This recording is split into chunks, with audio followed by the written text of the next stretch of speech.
it already. Pop. Pop pop. Pop. Pop pop. Pop. Pop pop. Pop.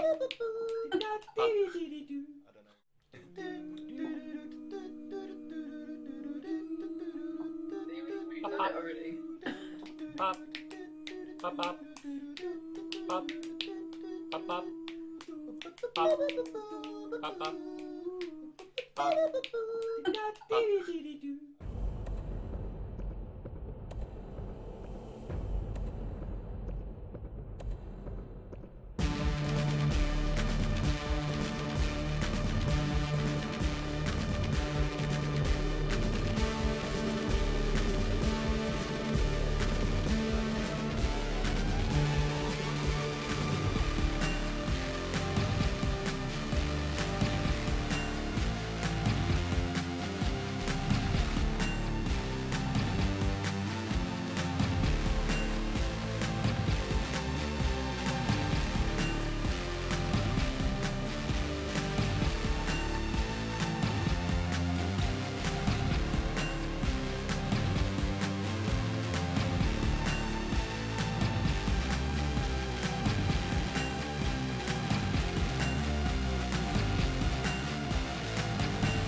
Hello and welcome to Misfits and Monsters. I am your chronically depressed and extremely tired Dungeon Master Aaron. And Relatable content ROs.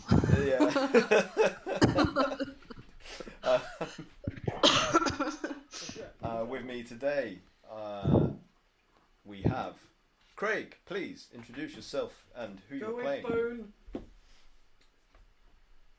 Hello. I play Cray Cray, reptilian bugbear fighter, amnesiac.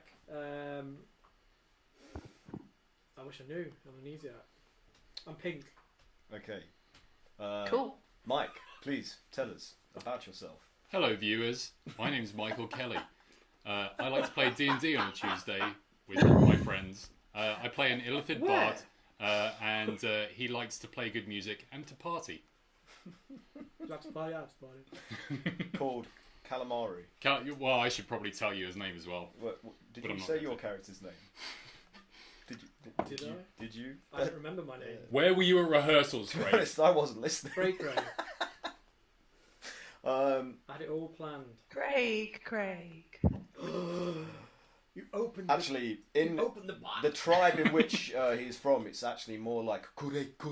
But Ooh. yeah. Ooh. Well, I don't know that. But he doesn't know that. It's just cry.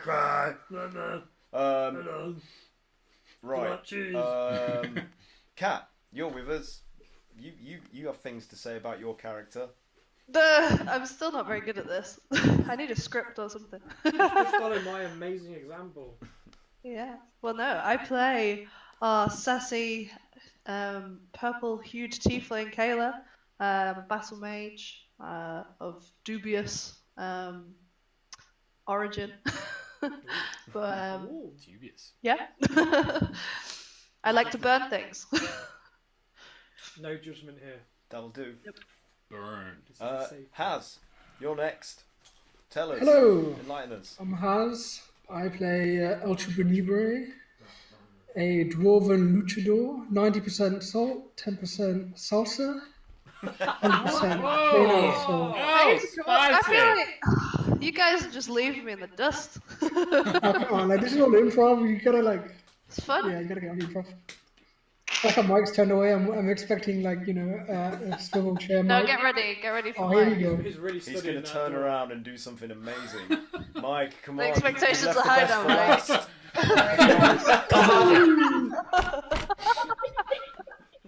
for last. Mike, I'm playing Ezra, Bard, Chronicler. I write shit down. That's apparently all you need to do to make a D&D character these days. Yeah. That reminded me of that Capone song then when Mike said this. I write this shit. I lay back down. No one else knows that except me and Craig. I'm sorry. 90s alt rock kids. Yeah. If you're interested, my prop for that was reading a redirection notice on my post, Oh, wow. which for some reason we have kept. I don't know why. It's in our bills folder. Adulting. Oh. Wow. That's like epic level D&D. Okay. So, were we all present last session? Because No. who was? That's a negative. Oh yeah, 'cause Mike. So you've not had a chance to catch up on the. Mind you, I didn't post it. So I was slain by the foul beast internet. yeah, Boss. yeah. Get that The dragon. ultimate enemy. Shileb and her interwebs. Okay, so last session, the gang escaped from the. Mind you, you missed the session. No. What's the last thing you remember, so I can then pick up from there?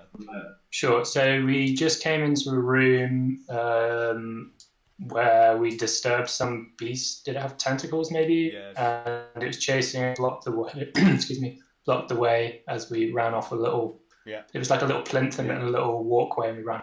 Yep. Okay. Like the heroes we are. Okay, so in that room there was an edifice of dweblex, created from a pile of various skulls, mostly human, with jars of glowing ooze inside of it, and they were all kind of glommed together with like this mucousy ichor that that was repugnant, and the Cray scouted ahead into the next room through a narrow passage that led off from that sort of worship chamber, and noticed that there were a number of those glittering ooze humanoid creatures in there, feasting upon various dismembered limbs. Like they were basically like sucking the flesh off the bones and absorbing it into their bodies.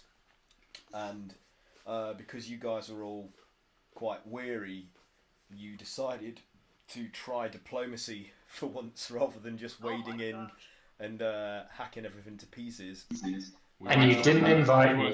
I know, and we didn't have the most charming person in the group there to aid them, so it fell upon the most brain damaged member of the group to try it instead. Man, which was Cray. Did you rise? But he was actually fairly successful. Against all Yeah, Against diplomatic odds. immunity. Yeah, and you managed That's to a sly convince... Lethal Weapon 2 reference, if anyone gets it.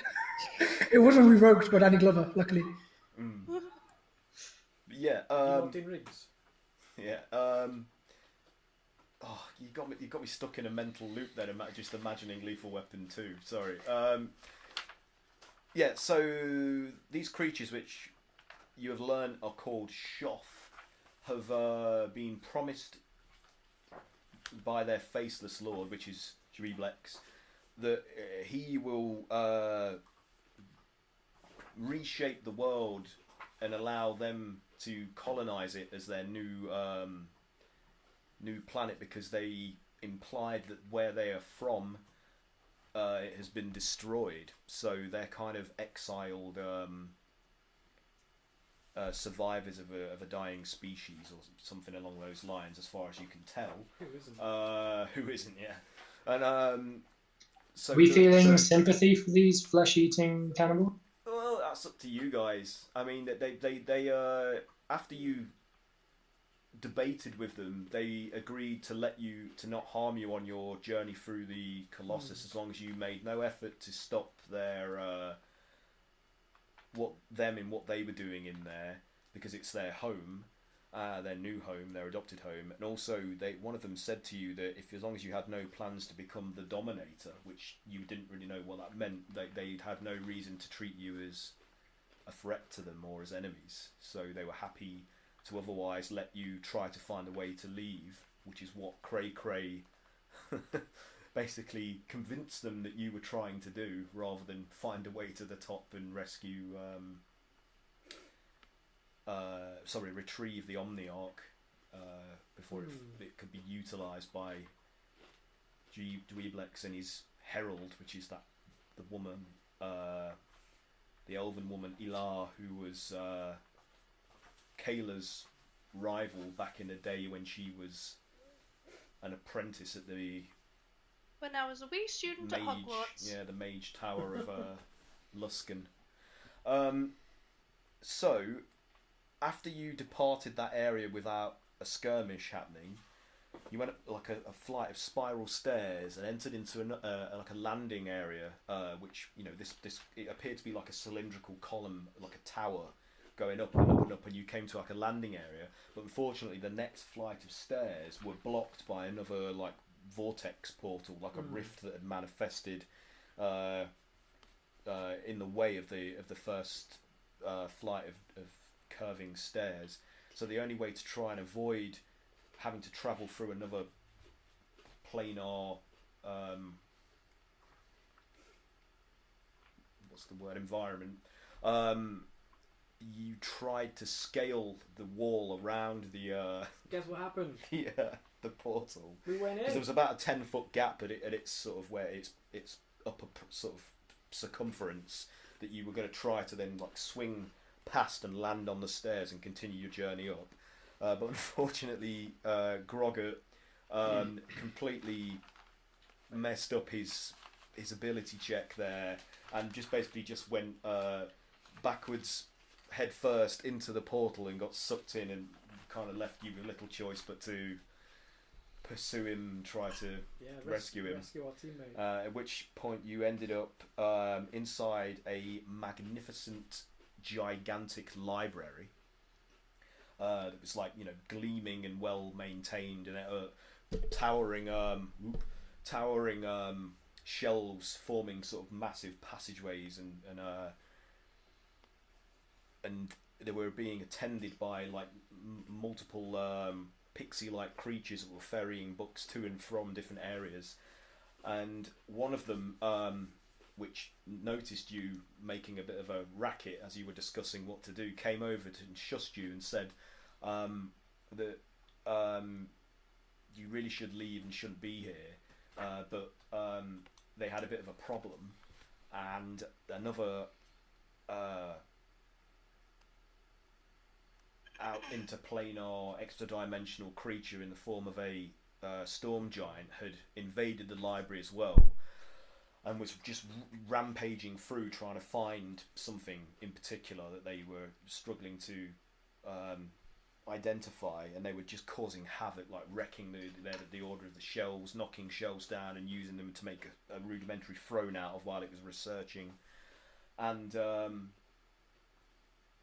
this pixie called Apple Glimmer basically asked you if you would remove the through like a conversation where there was some bargaining introduced by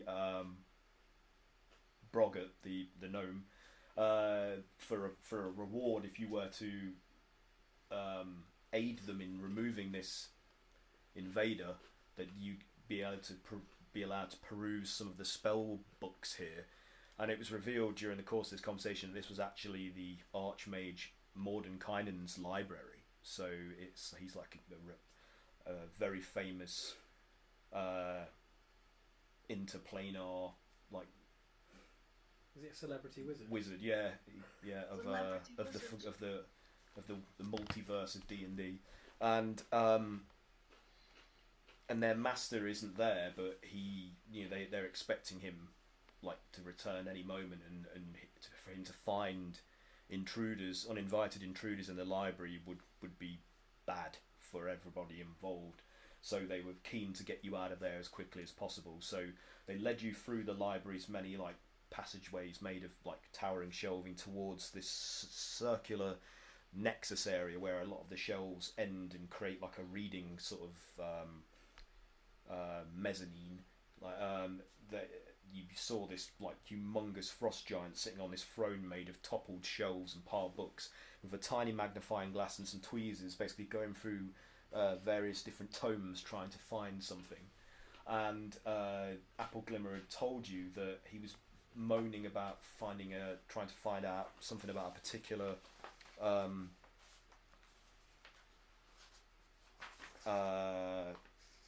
bit of history regarding something called Bilb Dool Pulp's magic necklace. So he's been like poring through these various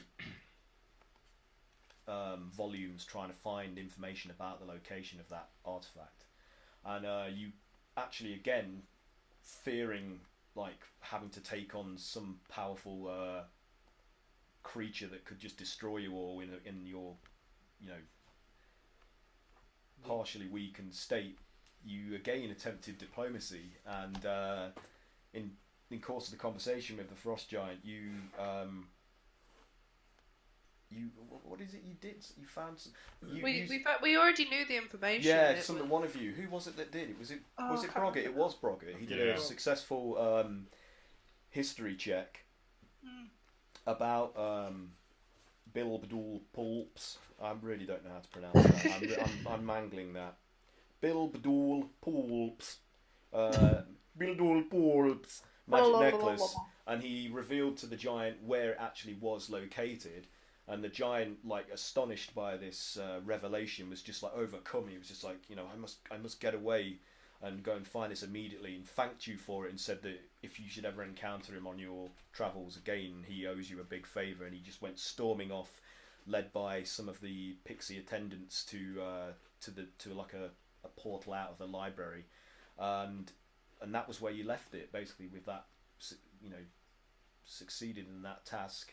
And so you're kind Good job, team. Yeah, you're kind of standing around now in Mordenkainen's library, waiting for Apple Glimmer to come back and show you to some of the spell books there for you to go and peruse through.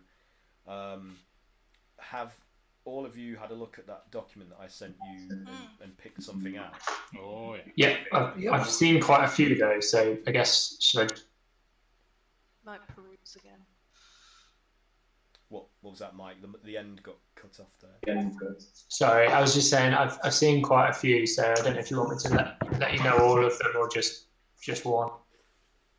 I think because she will be hovering over your shoulder while you're doing this, very, very sort of tentative and nervous about you manhandling these precious artifacts. She will probably, you probably only have time to learn one each, like really, unless you're really sneaky. Like if you want to try and attempt to do something like rip a page out, or or fast copy something, or maybe you can do that, but you are being like scrutinized by Apple Glimmer, and every time you turn a page, she's like, ooh! And like she's nervous about the page being torn or bent or marked, and she's every now and then she's like, be careful with that, please, don't damage the books unnecessarily, these must survive, they're very old. So she's really really annoying. Yeah. So it's really up to you guys. How do you want to play this in regards to learning more than one spell? You can attempt to. I can't learn any, can I? No, but you notice, like, in this area of the library, there is another door with like a plaque above it which says, "To the trophy room." To the trophy room. Yeah. Oh. Ooh. What's in there? What's up there? Trophy. What did you win trophies for? Are you actually asking Apple with it? Mm-hmm. I did not win any trophies. It is the Master's trophies from his many adventures, many strange and wonderful things that he has collected on his travels. Yeah, You deserve a trophy for the wonderful job that you're doing here. Well, I consider my service here to be rewarding of itself. After all, it is important work, and I find it very satisfying. And Mordenkainen, he treats us well. I can't ask for much more. Who is A it? healthy Mordenkainen? working place is very important. Yes, a good work-life balance, I always say, is a healthy Yes. thing to have. We all strive for it. Are you actually asking who Mordenkainen is? Mm-hmm. And she's like, You really have never heard of Mordenkainen? Yeah, humour me. I assume I would have. He is the greatest mage of all time in all the multiverse. He is the master of magics and knows more about the planes and the workings of our multiverse than any other living being. Somebody thinks rather a lot of himself. It is true. I mean, you have only to look at this collection to appreciate the scope of his intellect and power. she's almost got like the glazed look of a zealot. Is the door open? Okay. In a fervour. Is the door open? It is open, yeah. Well, it's not. It's just like a passageway. It's like I shouldn't have said doorway. I should have said open passage. But it says to the trophy room of the. I rolled a 20 to stealth into the room. To stealth into the room. I'm gonna have to contest that. I think. Let me just see. No, you beat. So while she's being distracted by calamari, conversing about espousing all the great things that Mordenkainen has done in the history of the multiverse. She doesn't notice you skulk off down this corridor. Does anybody else want to? So many books. I feel like he surely can't need all of them all at once. Perhaps we could borrow one and turn it like. She's like, No, that's out of the question. I'm sorry, but no book must be removed from this library. They all need to be kept in their proper place, especially for when the master returns, because he will know if one of them is missing. There are many great works of magic woven around these shelves that warn him of such things, such transgressions, and we will be in great trouble if that was to happen. So I'm sorry. No, I must insist that you just quickly copy one spell from the desired book that meets your class and requirement, and then I must ask you to please follow me, and I'll take you to the portal where you can leave. So, do we? Is there a system we can figure out where the book is? Or Well, they are all arranged in quite a simple method, where if you are, of course, a bard or a sorcerer, they are contained within categories, within levels of power. So if you are only a first level bard, for example, you would look in this section for first level bards. It's quite simple. Obviously housed within the greater umbrella category of spells. okay, so I'm going to start looking through the bard spells. okay, yeah. So the items that Are you asking the DM or are you talking to Applegrimmer? I'm not using my calamari voice. I'm talking to you, Aaron. It's still quite silky. Should we do what LARPers do and put our hands on our heads when we're speaking out of character, and then rub our tummies at the same time? I'm holding my chin. Okay, yes, the items. No one has said anything about an item because in the bargaining that was going on between her and Brog, he merely asked for spells and nothing else, and so she was happy to just offer that concession.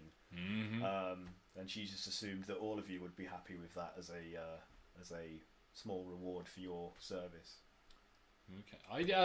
Out of interest, do you happen to have any interesting items other than spells that we might be able to peruse by way of expressing your thanks for ridding you of this terrible giant?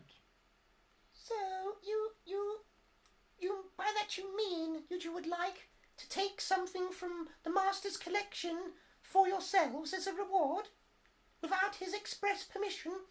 With your express permission? I am not authorized to make those sort of decisions. None of us are. In fact, it's entirely up to the master. And as you can see, he is not yet here, but he will return very shortly, I assure you.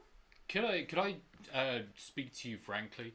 In terms of your employment here, I'm pretty sure that your master would be looking for, more, like initiative in an employee, and if you were to somehow show that to him, that you're able to take that kind of initiative, perhaps he might promote you into a slightly higher rank within this organization. Just saying, if you were to make that decision on his behalf, I'm sure he would look upon it favorably.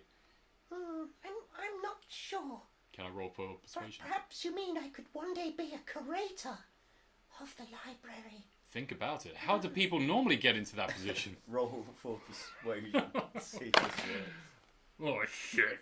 You got 10. Started strong. She's like, no, I'm sorry, that is out of the question.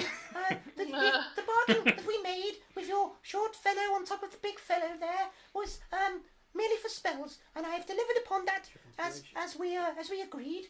I haven't inspired myself, no. Is anybody else trying to sneak off into the trophy room? Other than Cray Cray? Is Yep, Cuba is like drawn by the sound of trophies and gold and hopefully belts. Yeah. So is he going to make an attempt to sneak off? Yeah. Okay. Do you want me to make a roll for that? Or? Yeah, do a stealth check, please. Okay. Oh boy.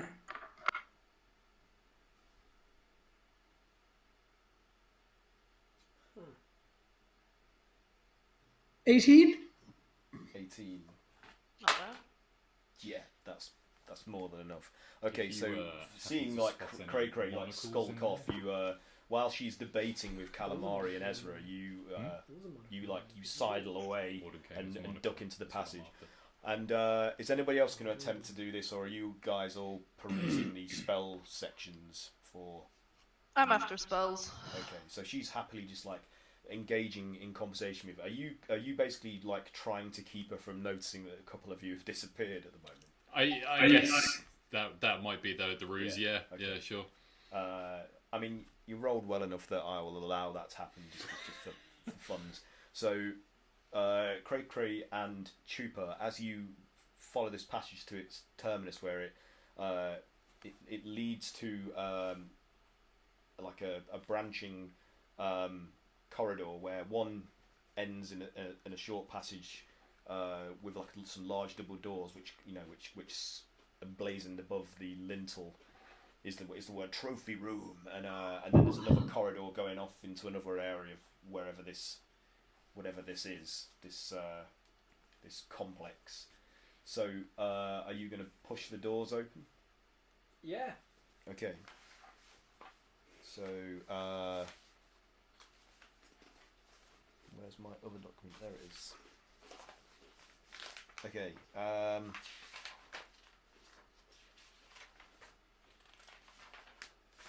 Hang on. So as you push the doors in, you are greeted by the sight of a vast hall, almost hall-sized, like gallery room that's just full of various esoteric and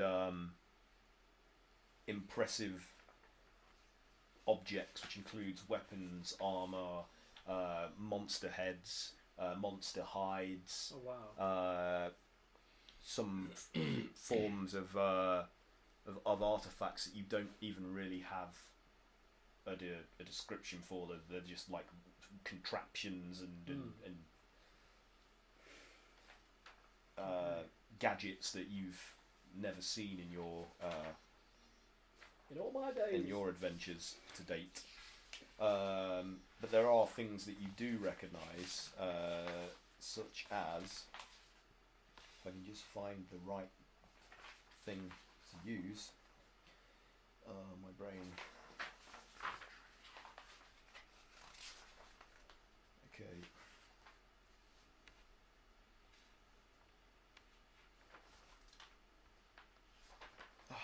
I've completely lost it. Where the heck is it? Anyway, there's a dragon head on the wall somewhere. What colour is it? I think it's red, as far as I can tell. Amongst the various other stuffed monster heads that are mounted on plaques and situated upon the wall, there's a large red dragon head. How far up is it? There's a minotaur head. There's the 3 heads of a chimera all arranged next to each other. Oh my god. And there's a zombie head that's on like Is it- a plinth in the middle of the room, and it's still moving, and it's like going.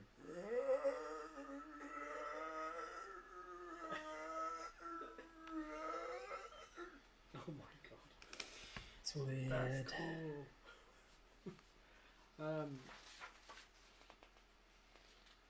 there anything? Oh, well, Another thing that you It's noticed not in there. yeah. in here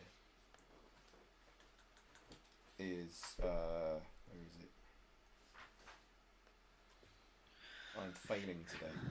Forgive my fail. So it's all good. It's soaking in.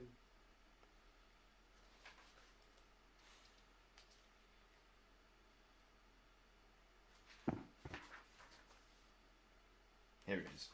But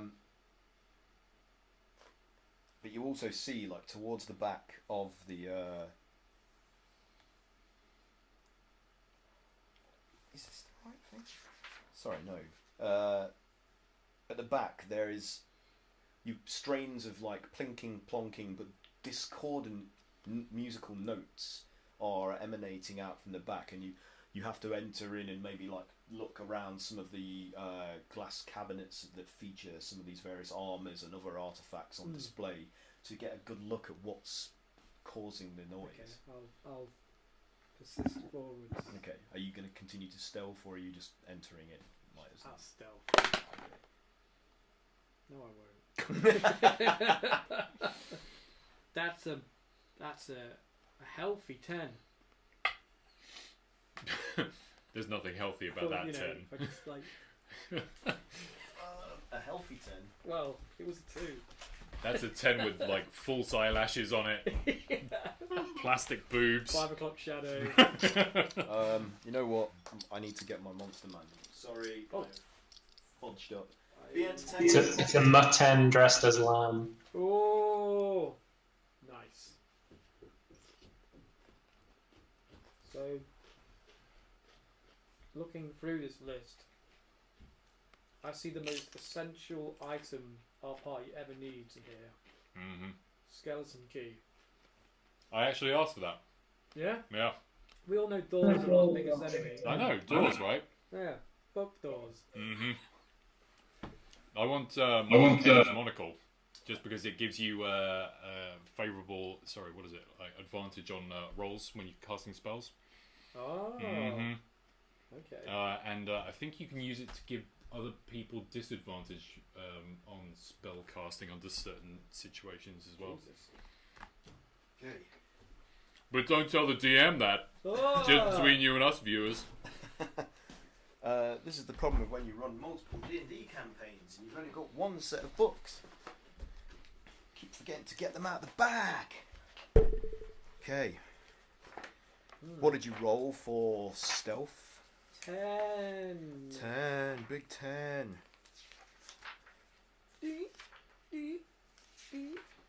That's Scooby-Doo.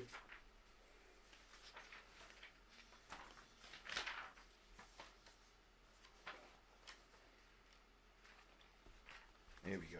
10. Yeah. Okay.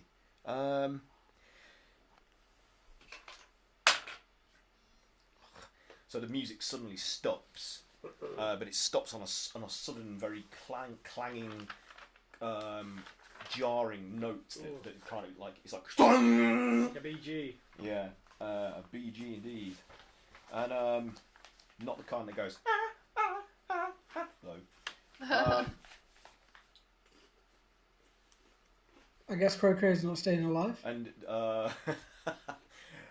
someone had to say it. It wasn't going to be me.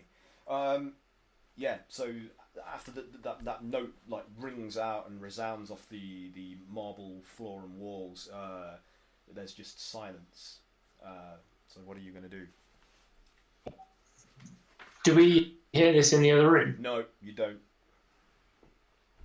The acoustics in this place are odd. Like noise doesn't carry beyond different rooms. It's like everywhere is a separate, self-contained sort of like you noticed that as you went into that corridor and left the spellbook area of the library, all sound that was being made of their conversation and their flicking through the books and moving ladders and stuff, it just disappeared. Like it was just like you're in a completely different place. Almost. I guess I'll hide. Okay. To start with. So I guess you can take the hide action, but you are going to have to do a stealth check again to see if you can success. Chupa, what are you doing? Were you closely following after Clayton? Yeah, Chupa will probably be spooked and also hide. Just like he'll watch what Quake is doing. And, try to find like the smallest table he can like roll under. Okay, what's happening? Batteries. Just plugging in. Oh, bugger! Again, I'm failing in my No man, it's all good. my setup. We got this. So Chupa, could you also do a stealth check to hide following after Cray, please? So like each of you choose like a pillar that's like a decorative pillar, but obviously also has some sort of form of structural function. But the way that it's fashioned, it's like it contains a spiraling narrative of Mordenkainen and his adventuring companions. By the looks of it, it's like their epic battles against various creatures and how they vanquished them, going all the way up to like the tall vaulted ceilings of this gallery area. It's trophy room. So what did you get for your check, Cray? 13. 13. What did you get, Chupa? 23. I did good. Damn.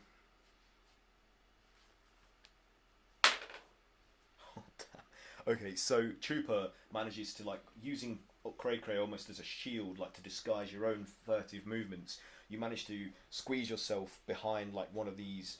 It almost looks like a chest of some kind, like an elaborate golden chest. You manage to hide yourself behind that, and it's got like these winged angels coming, rising up and pointing their pinions towards each other to form a sort of strange handle, and it looks like it's made of glistening gold. So yeah, Chupa, you're hiding behind that, and as you crouch behind it, this hum of power emanating from within this chest, like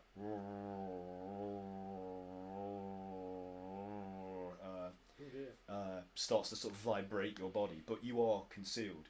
Unfortunately, Cray, you go behind one of the glass cabinets and stand behind a suit of armour, but it just looks like you are standing there modelling this suit of armour in a mirror, like, and your head and arms are just visible through the vacant head and arm space of this suit of armour, and you look and see as this great horned beast like just rises up from wherever it was seated and obscured from sight by these other artefacts, and starts like skulking towards you. And it says, in your mind, not out loud, it says, "I can see you, big pink man. Oh. You interrupted my practice." I guess I'll come out. Yeah. Awesome. I did not mean any harm. Just curious. Curious, eh? Well, now that we are free, we are no longer shackled by Mordenkainen's decrees, and I can have fun once again. You mean by playing music? No, I mean on feasting on the flesh of the living and the mortal. Oh shit. And it goes, and in its hand, this two-pronged, pike kind of forms with flaming tongs on the end of it, and it raises it up and starts running towards you, and like attempts to strike down through the glass of the cabinet towards where you would be behind this suit of armor on display. So let's see what happens. That's 26 to hit. Oh fuck! That's pretty bad. That's pretty bad, nasty. It's going well, guys. You'll be fine. Yeah. It's a good job we can all hear this happening so that we can come to your rescue. Oh, wait a minute. Oh shit. I planned. We got our this heads in perfectly. books. Oh dear. He's psychic. 16 piercing damage as the prongs impale, like they smash through the glass, but it's almost like it doesn't shatter the glass, it just kind of like spears through it, like, disobeying the normal rules of physics, and it punctures and perforates through the glass with him still holding the long shaft in one hand, and impales you in the meat of your pec. Oh, me back. My back.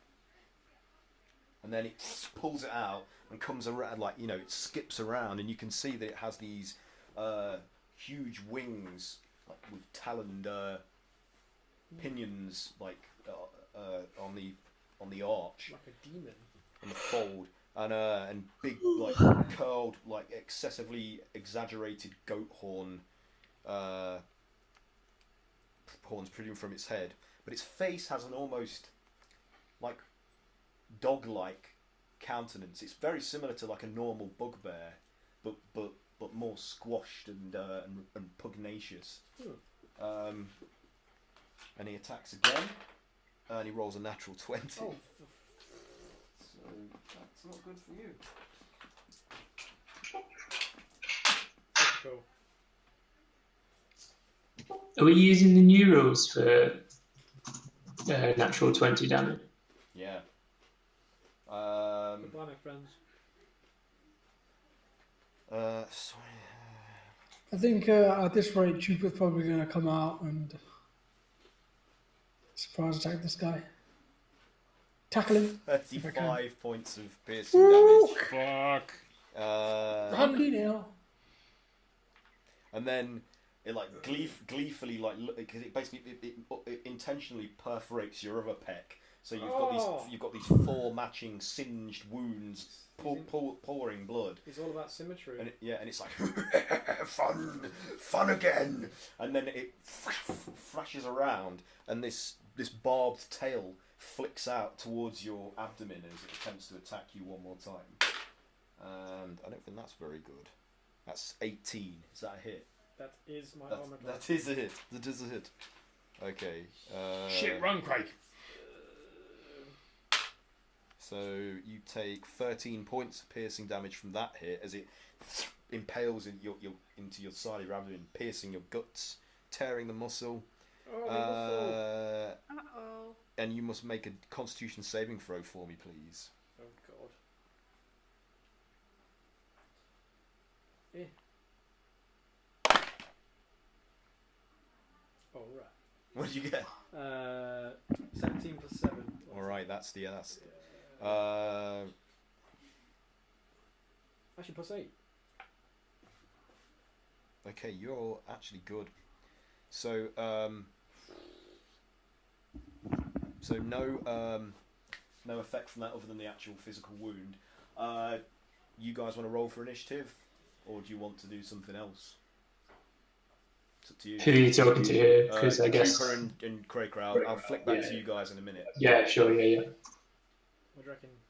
Yeah, I'll roll. I got 20. So, Trooper, are you just going for it now that you've seen the attack? Yeah. Cray. So 20, and what did Cray get? 22. 22. Elite. Let's see what this chap gets. Oh my goodness. 23.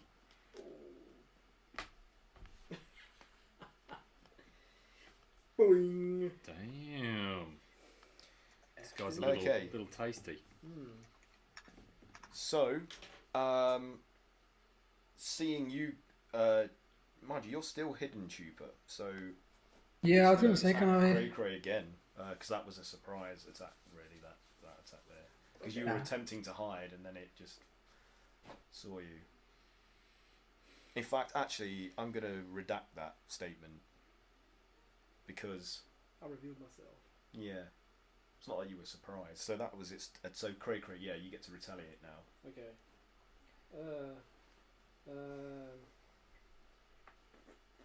Which weapon to use?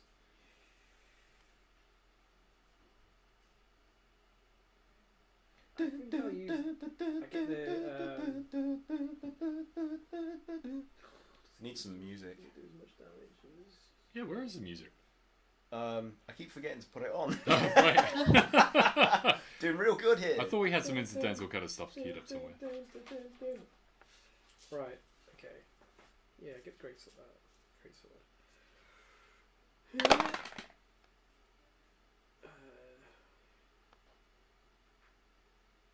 17. To hit. Yeah. There's a miss, unfortunately. So as you go to with a great axe. No, my great sword. With defender. Mm-hmm. So as you go to slash it with defender, it easily just like slides along where the blade would be, like in the air. It's just like great fun. I love it. Oh, cool. Again. 19. 19. Yeah. Yes, that's a hit. Oh. Mm-hmm. Mm-hmm. What is this? Oh, the D6s. Where's my D6s? Here we go. Okay. Let me just actually look at what the fuck this sword does. And damage rolls. Holy shit. Okay. Is that already mapped in there? It must be. 16. 16 damage. Yeah. Okay. Oh wait. No? It's got a jewel on it. Radiant. Was it D8? Forget. Is it D8? Yeah. Radiant, Fire. yeah, it's D8. Or radiant. For Defender is so radiant. jewels. Yeah, go for it. Yeah. Another 8. Nice. Very good. What is that? So what was that in total? What was the 16 plus 8. 16? Yeah. Oh my god, brain. Okay. So like it Got another attack. misjudging like kind of it seemed a bit cocky, like it seemed like it was severely underestimating you, and as you like turn the sword and as it's about to sort of turn around away from the blade as it dodged it to flank you, you just quickly flick it back and like slash it up its side, and it's just like, oh, it's like, oh, you caught me by surprise. One more attack. Last attack. Bamboozled. Ooh, that's big.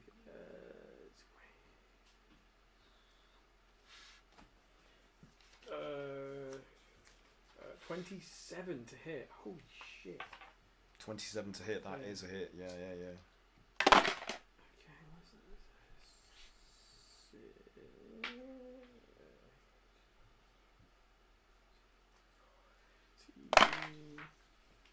17.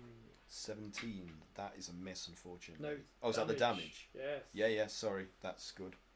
17 total. You rolled your radiant as well. Yeah, there's only 3 radiant. Okay. Still. So and then you know, you give it another slice with the sword, and it's I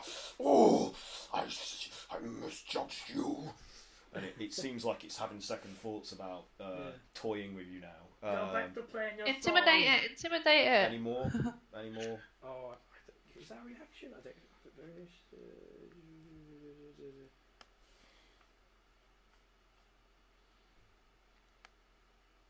You know, because I've hit it. Yeah. Oh, I don't know if you allow this. Well, tell me. Part of my we'll see. menacing attacks, especially, is that when I hit something with a weapon, I can expend a die to do that. If you have still got that, I've still got dice to spend. yeah, we'll do it. Is that okay? Yeah. Okay. I'll Yeah. consume You've it. hit it, so that qualifies, I doesn't will it? So- consume this dice, and let's see. I'm gonna...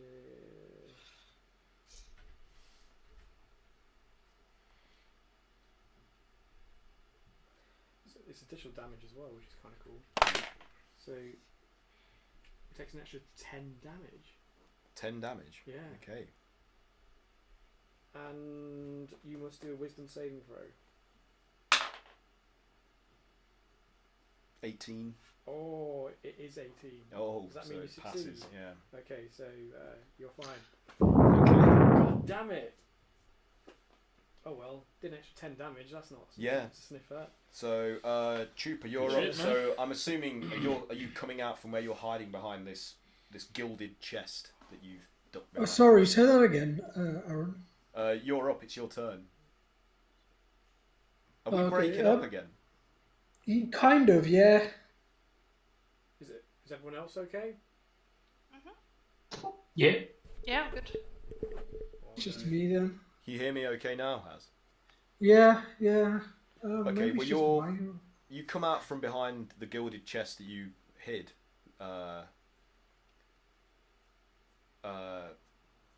Behind. I was going to say hello. I hate using the same word twice in a sentence. I have like it causes me to. I don't know if it's my OCD, but it causes me to like go. Okay. So, yeah, what are you doing? You rushing up to it? Like how are you getting there? What's the? Give me some flavour. All right, cool. What's the distance between me and You're probably creature? about 15 feet away from it in total from where it's attacked. Cray. What's that, Mike? And how high is this chest? Take a look at it. It's probably about 3 Still gonna go feet for the high other at the most. It Is it- seems taller than it is because these like angel-like figurines that are on top of the lid that form some form of weird handle make it look taller than it actually is deep. But you can, you could probably leap over it or climb over it. It's not really tall. So what I was thinking was that Trooper's gonna take a few steps backwards, run, and use the chest as something to leap off, To vault off it. Cool. Yeah. vault go off for it to kick him right in the jaw. Okay. So do you want to do an acrobatics check just to see if you can pull this stunt off and then roll your attack? Sure. Okay. Yeah. Well, actually, let me do my after 67. Non-natural 20. Cool. So yeah, you stand up, like take a few steps back, and then run and jump up onto the lid of the gilded chest and just launch yourself straight at the side of this hulking demonic figure. It's the size of an ogre. It's at least the size of Groggot. So it's a big imposing creature. So what are you going for? Are you like punching at its face? Yeah, So roll your I'll punch. attack. I'll punch it. Oh my god. Pat should definitely have this pugilist belt. 22 to hit. 22 is a hit. Roll your damage. So you Sweet. smack the thing straight in the side of its cheek, and it's like that man. Pantera album cover.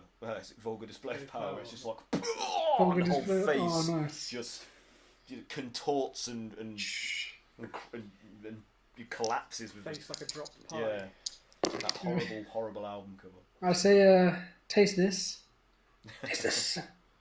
So what damage so- did you get? 4 bludgeoning and 8 radiant damage. Okay.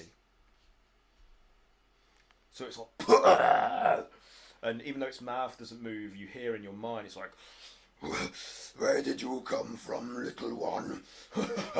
Caught me by surprise. This is turning to be more a challenge than I thought it would be. Perhaps this wasn't such a good idea. And it starts kind of trying to, like, you can see it trying to ease away from you, but it makes an attack at you, Chupa. Unless you've got something else. Is it still your Oh turn? yeah, I can attack again. Oh, you go for it then. Yeah. Cool.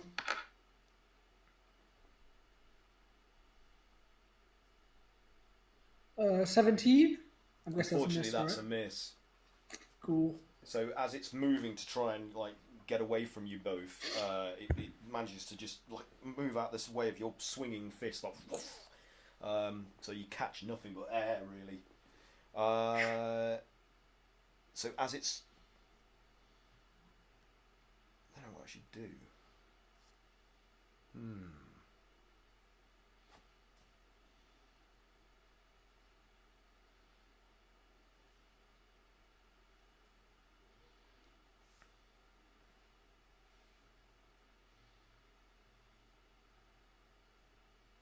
So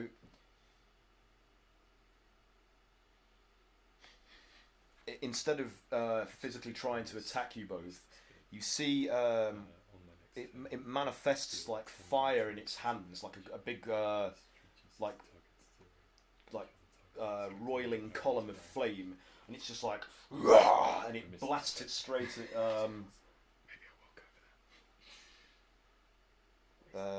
at Cray Cray. So let's see. Oh, that's terrible. 9 is a miss, isn't it? Completely. Me, sorry. Yeah. So it just kind of like dissipates as you grab like the case with the armor in it, and you just like you like tilt it, and the flames just like roll over it, but don't catch anything, so they just disperse, and you put the case back down, and it's just like. It's you can see in its eyes. It's like it is severely underestimated both of you. It thought this was just going to be some fun little easy game that it could overcome you, but both. And now it's like, it doesn't quite know what to do, and it lashes with its tail one more time at you. You picked the wrong time to play games. Yeah, it's 25. That's a hit. Right. So that's 9 points of piercing, and can you also make another con save for me, please? Oh wait, not 9. Sorry, no, it's more than that. Okay. It's 15. 15. Yeah. Burgaduck. Is it con save? Yep. Come on. Oh, it's good. What is it? 25. 25. Yeah, you're good. So again, even though it like punctures your body and then retracts, like taking like a trail of blood with it from the wound, you can feel that there was some sort of like a burning, like something was trying to like infuse that wound, but your constitution just like repelled it, and a bit of like a black kind of like pus is ejected with the blood. Oh, nasty. Beautiful. Spatters onto the floor, fortunately not being able to invade your system. Jesus. And then with its prong, it attempts to attack Chupa with its fork. That is a 24 to hit. Yes, I hit.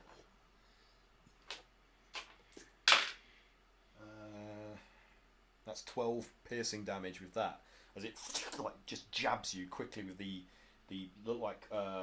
it looks like a poker that's been left in a fire for like they're just like almost white hot, the prongs of the fork are. Branded. And they as they puncture you and then retract, like it semi cauterizes the wound at the same time, so you've got this singed, seared like puncture wounds in your pectoral, like. Now it's your go, Cray Cray, and its demeanour is like it's trying to fend you off so it can make a getaway, but it knows if it runs, you probably are gonna prevent it or hunt it down. Oh my god, that's such a big roll. What do you get? 30. That is a hit. Yeah. Yeah. Massive fucking roll. Ah! 2d6 and then the radiant. Okay. Yeah, so seeing him like trying to, stuff something in me, I'm just like, Okay. none of that! So that's 10, 18,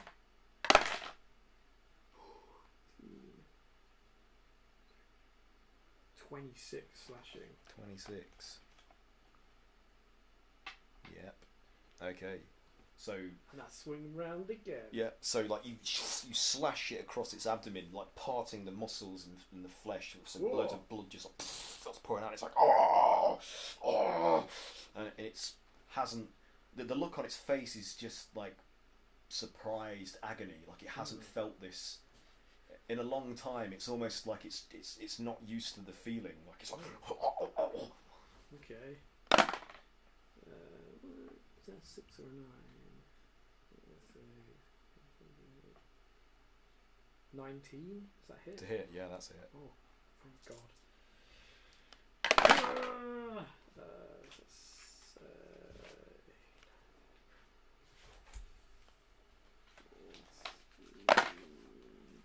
15.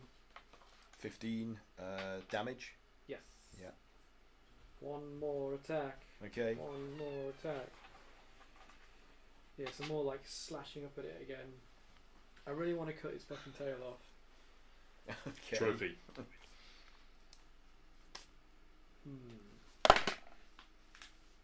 I can re-roll that, thank God. Fighter class. Oh God, no. 28 to hit. Jesus Christ. 28 to hit, yeah, that is a hit. So that's it's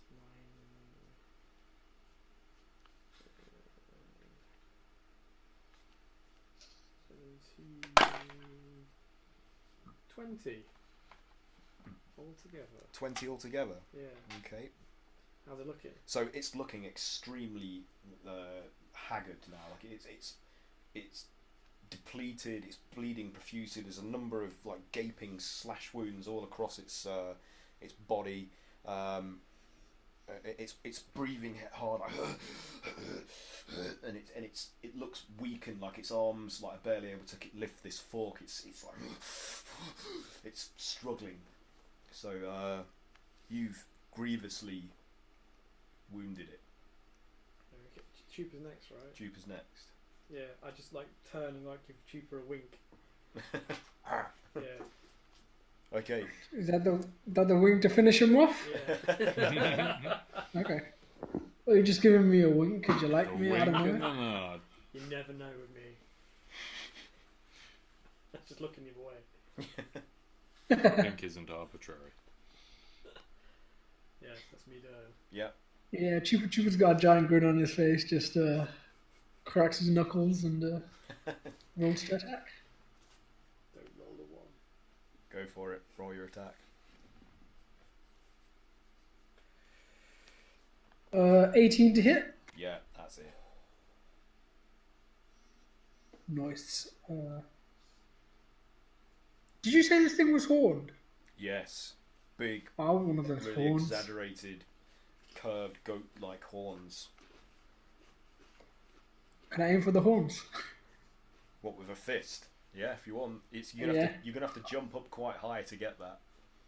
So Okay, I think on my first attack I'll take out its knees, so it's lower. okay, okay, go for it. Roll your attack for that then. Cool.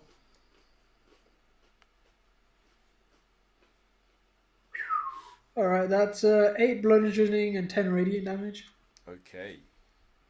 So you smash into its kneecaps on its reverse jointed legs. It's got these big, long, like 2-pointed clawed feet, where they're like bent back limbs, and you feel and hear like the crack as they splinter underneath your blows, and it falls onto what passes for its feet / shins with like a weird reverse jointed leg, and it's just howling like in pain, and it's not quite at your face level, even though it's been brought to its knees. But if you just jumped, you could probably just like power smash it into the face and potentially finish it if you wanted to.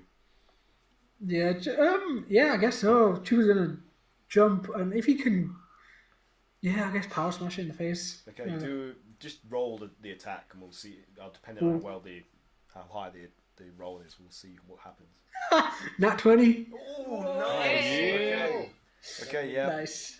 So how we're doing crits from this point on, as we said last time, I don't know if you remember, but it's the maximum number of the dice that you roll damage for. So if it's a D8, it's 8, and then plus double your damage dice. That makes sense. I felt like that didn't that didn't make sense when I said that. Did it make sense? One more time with gusto. Okay, so to start with, the base number will be the maximum number you can roll on the dice. That's your damage dice. So if you roll a D8 for damage, it will be an 8, and then you will add the double the amount of damage dice result to that base number. That makes sense? Double the... Well, because you crit, you roll double your damage dice. Oh, right, okay. Oh, shit. So if you would just roll D8, then you would get 8 plus 2D8. 8 plus 2d8, yeah. But I don't know what Trooper's dice is, so I couldn't give the right Yeah, example. mine's a D12 and a D8. Okay, so it will be 12 plus a roll of a D12 and a roll of a D8 twice. Yeah? Oh, cool. Jesus, that sounds like a lot. I did that. But remember, I get to do this as well. Yeah. Oh, I know. Yeah. You have reduced my health significantly. But I wanted crits and fumbles things to feel more like dynamic and threatening. Like I wanted it to be more jeopardy. So it feels like It also makes like a seemingly weak creature have the capability of being lethal if you're Exactly. not taking it seriously, right? Exactly. Good point. So that's 24 bludgeoning and 12 radiant. Okay. Right. So as you jump up and just smash down with your fist, like glowing with the radiant energy you infuse it with, you just crack the horns as you make impact with it, with them sprouting from its forehead, and they splinter off and break as its skull also shatters from the impact, Holy and its shit. head just crunches in, like, and it's just broken and bloodied, and it just collapses to the floor, like its wings splaying out and like in a loose, uncontrolled sort of spasm, and it's dead. You've finished it. It's no longer in the land of the living. You got yourself some horns. Yeah. So Good job. after you sort of like stand at night and look up around you, you see that the place is deserted. That there doesn't appear to be anything else in here. So aside from the things that you've disturbed, all is still now in this trophy room. Okay. So I'm just going to skip back to the yes, others. because we've been doing that for a while. You guys, have you found what you want from these tomes, and are you attempting to do anything else other than learn one spell, like copy one spell? So that would be calamari. I guess I found the book that I'm interested in. It has maybe a couple of spells in it because they're both second level evocation spells related to light. I don't know if that saves me any time. Do a sleight of hand check for me. Sure. Because she is somewhat distracted by having to go from each of you and sort of make sure that you're doing what she is bidden. Like she's like busybodying over each of your shoulders. Like she's like, Very good. Yes, be careful. So that's a 21. 21. Okay, that's more than enough to get one over on Apple Glimmer. So yeah, you can copy a few of these down, Ezra. So Kayla and Calamari, what's your plan here? What are you doing? I was just looking for a spell in a book. I was going to look for an item until my little ruse failed. However, Ezra brought my attention to a particularly interesting spell, so I'm going to go for that one and just copy it down. Okay. Alright, so Calamari's happy just staying, occupying himself, getting a copy of that written down. For shizzle. So, Kayla, what about yourself? Kayla is also head deep in a book. Okay. Looking at spells. So you guys in the trophy room, you spot a number of things that garner your interest. What is it you want to take from here, and how are you going to disguise the fact that you have acquired them? Cray and Chupa. Sorry, I was just reading the fucking book. Sorry, what was that? There's a number of things here that you fasten upon. What is it you want, and how are you going to get it out of here without Apple Glimmer noticing? So, what was your thing about the skeleton kit? Oh no! I'm going to set off with a spell now. So take it for yourself if you need it. Do I see a skeleton key? You see all manner of strange artifacts, I look at contraptions, and devices. And the gear just turns in my head, and I'm like, Pause. Okay. And I just You take it. take the key Yeah. and put it Okay. in my sack. Yep. Nothing immediately seems to happen in response to you Okay. moving And it from its pedestal. I look to Tuber and I'll just be like, Okay. Chupa, what about yourself? What are you going for? Besides, how big are the horns? Oh, they're big, like maybe 3 feet in length, maybe more. They're curled, so it's hard to tell exactly what length they would be without Did measuring. they make amazing shoulder pads? You could probably make some form of apparel from them if you wanted to. Sam.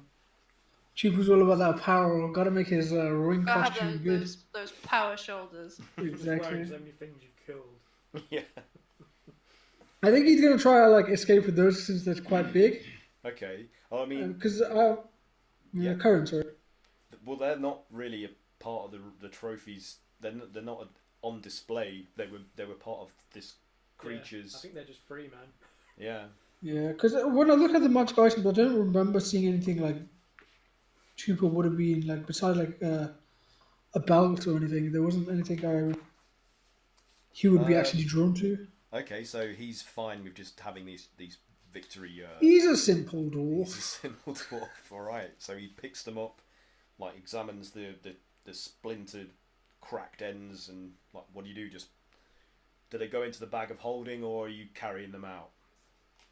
Well, he's first gonna attempt to like put him down his pants. He's like, "Oh, can I walk?" And then he's gonna realize they just make his legs super stiff, and he's like, "This is awkward." So he's gonna put him in the bag of holding. Okay. All That's right. too inconspicuous. Okay. So you guys leave the room, and as you look down the corridor, you catch sight of a number of like small devil-like creatures capering about, going in and out of other rooms and causing havoc. They're throwing things that they found at each other, and they're giggling and cackling in like malignant delight, like and like gremlins basically, but more devilish looking. And you don't know what's going on in the greater sort of complex of this of Mordenkainen's establishment, but there's all sorts of mayhem apparently happening further down. I feel like we need to report this to the pixie. Okay. Because I'm not sure if this is supposed to be happening or if it's just something To you. broke loose. What do you think, Chupa? Something's going on. Let's go back. What do you think, Chupa? Yeah. What do you say? I'm like, Chupa's like, I think we should tell Glitterface or whatever it was about this. Apple glimmer.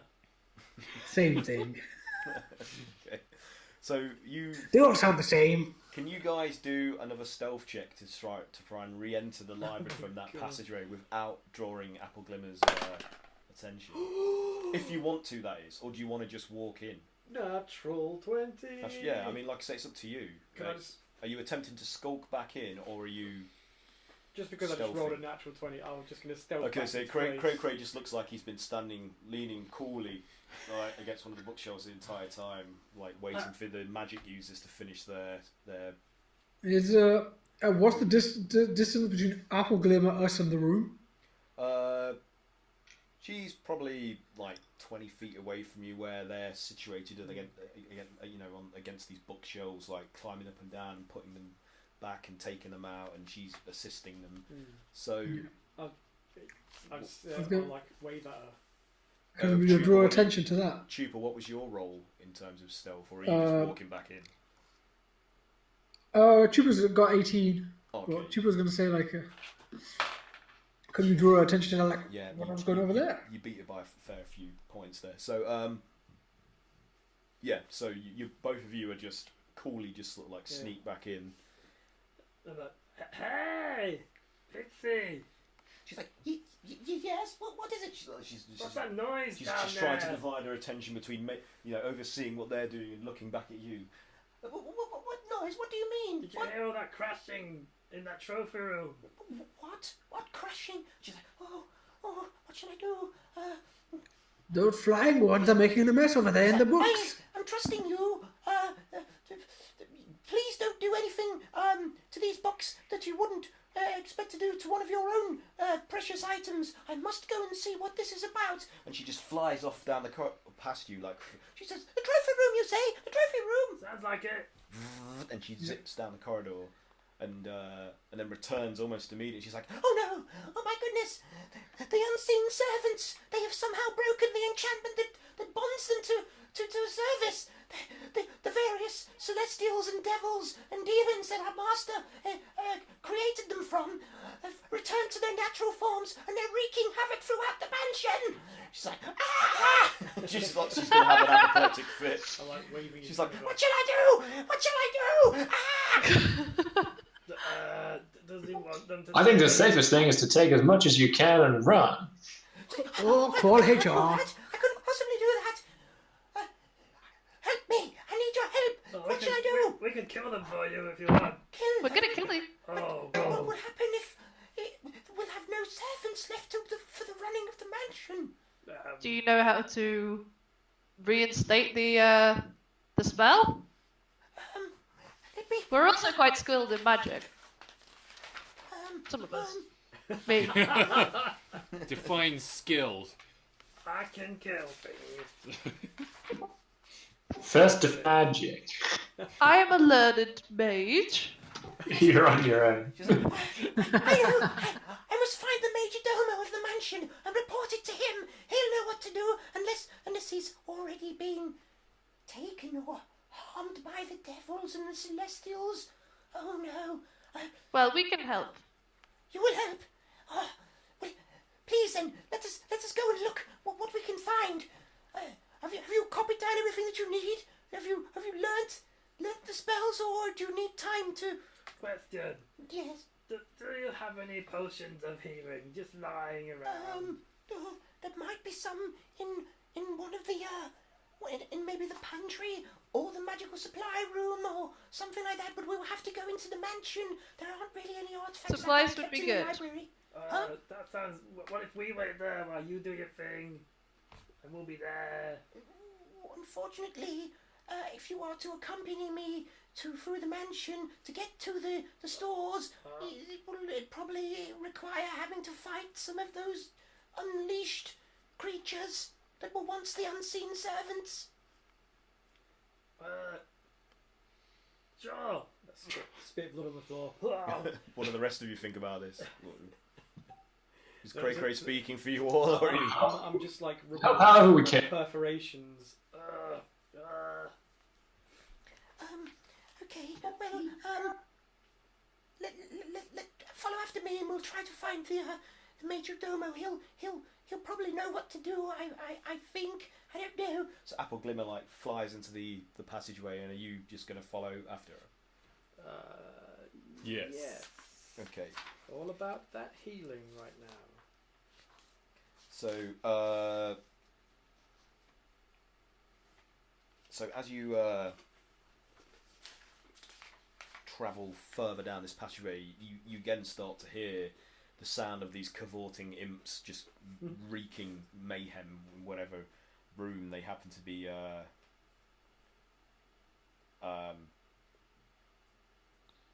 within, and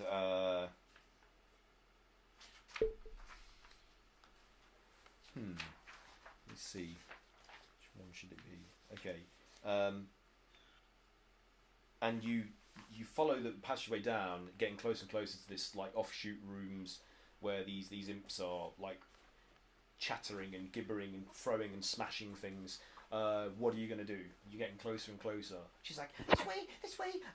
I think one of the stores is actually on the right here. I don't go into the mansion very often, so my memory of it is quite hazy. But I do think this might contain some healing potions or other components you might be short of in supply. That would be very Those good. imps are in there. You might have to clear them out. Anyone up for clearing some imp? Sure, I haven't had a If we fight had in some minutes. way of putting them to if we had some way of putting them to sleep, would there be some way of subduing them? Maybe rather than killing them, if they're useful to you later. I can put them to sleep forever. Are you asking- suggesting that we do this non-violently, Ezra? Well, if we're trying to keep these things in his service, then This guy's got some fresh new thinking. I like him. Don't kill the help. It's a good plan. It's a good plan. It's a good So plan. Apple Glimmer's like, What is it you're going to do? Please tell me you're not planning on just slaughtering them all, are you? Because we might need them later to reinstate them as the servants of the mansion. Does anyone have sleep? we can put them to sleep, but only for a short time. Is there something you can do to I've got sleep. subdue them once they're I have very limited ability in this capacity, but perhaps there'll be some rope in there, or maybe even chains that we can bind them with. Unless you have some yourselves, that might do? It's a good plan. Let's do that. then please don't let me get in your way. and she like buzzes back and just hovers like anxiously, like waiting for you to do whatever it is you're gonna do, and you can hear like various caterwauling and crashing and banging and cackling coming from the room a few feet further down. Can anyone else here cast a sleep spell? I think I might have one in my backpack somewhere. I can with my fists. See if I can find it. Sleep with this. You can grapple though, right? You've got mad grappling skills. Yeah, I can grapple like up to 3 creatures at once. Oh, How do you even do that? you're a I dwarf. don't know, but apparently I can like grapple. I'm double my size as well, so I guess I get the grappling of 2 creatures, one in each arm. How do you grapple the third? You make the third a piggy in the middle of the other two Exactly. sandwich. I think it's the idea that like he will grapple with his legs around the torso. All right, and who's going to tie our knots? Is that something you can do? Me. You were a sailor. Huh? Don't you have any knot skills in your background? That's true. Sure, I worked on a boat. I can tie knots. You probably do. Well, You were totally these paying tentacles aren't attention. just for decoration. But you probably do in your background have some. More than likely, yeah. proficiency with- Okay, I can tie knots and send them to sleep. I'll assist. All right. I remember last time I tied a knot. It didn't work very well. Did we have rope? We did. We We did got have loads of rope. We got rope. Okay, cool. Kayla, could you like grab them with your whip? Yeah, possibly. I can grab one whip. Again, I'm not. Taylor, you haven't got sleep, Who hasn't? No. but Calamari, you do have the sleep I've got spell. sleep. Yeah. Nice. And you can cast it at a higher level as well. I can cast that at level 3, How many? What's the area of effect for that? 20 feet. So we probably need to get a little close. Okay. Intimate. Yeah, but it can hit more than one creature if they've not got very many hit points. If they're imps, we might be able to get a couple with just 1 or 2 spells. Yeah. So just as each creature, I don't think it gives you like an upper level. Just basically, you've got to roll for how many hit points you can affect. So, shall we kind of sneak up and roll now? Yeah, or are you are we within guys- range? You can get within range. It's Yeah. just, are you attempting to stealth? They're 90 feet, so it's 90 feet. Okay, we're gonna have to kind of. Should we stealth up? Yeah. Yeah. All right. Roll for stealth. Okay. Okay. Oh, it's good. All right, not bad. 13. 13, Alright, 22. 22, 16. 16. Anybody get below 11 in your stealth? Hold on. 24. That's good. I got 15. Okay. So you all successfully sneak up to the entrance of this this Impressive, supposed guys. storeroom, where the sound of the mayhem within increases, and probably would obscure any action that you took that was loud anyway. So feel free to now do what it is you want to do. So there was a closed The door door is between us open. and that? The Oh, door is open. Right. And there's all sorts of debris that's been like thrown and cast out into the corridor, the passageway. Okay. In between, sort of like ducking whatever it is they're chucking out of the doorway, I'll roll for sleep. Okay. Wow, that's a lot of dice. Well, I've got to roll another 2 more as well because it's at that level. So 8, 10. That's a lot of dice. 18. 20. And Ezra will just ready to see if any of them don't fall asleep. He'll ready his sleep spell. Okay. 30 hit points, 34 and below. It'll affect. 34 and below. Yeah. Okay. No, so I think the way it works is you use up the first. Starting with the creature with I think either the lowest or highest. It sends that one to sleep. It's that many hit points, and then you repeat until you've used up all the hit points left in the spell. Okay. So, I see. Okay. So you can get 3 of them. 3 of them to sleep. Okay. Cool. How many? How many are left? To be honest, you can't see what's happening in regards to where they are and what they're doing. There are just things being flung about, and thrown, and aside from like occasionally when like some kind of powdered object sprays in the air and it kind of partially reveals one of them, which then quickly shrugs it off or pats it away. They seem like they are actually invisible at the moment. Shit. Does that mean that we can cast sleep anyway? Will that still have effect, or do we? As far as you're aware, like, because you hear like a couple of funking sounds as if something is like, boom, boom, boom, boom, and then they're like, and they just start cackling. Okay, Ezra's just going to cast another sleep spell in the mix. Okay. So what dice do I roll? Which dice was it? D8. D8s. D8s. I'll give it a 4th level. These are mine. Yeah.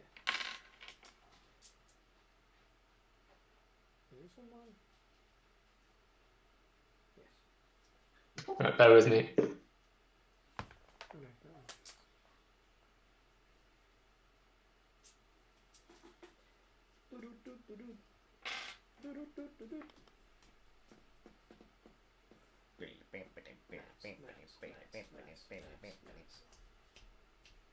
Next week I'll remember the music.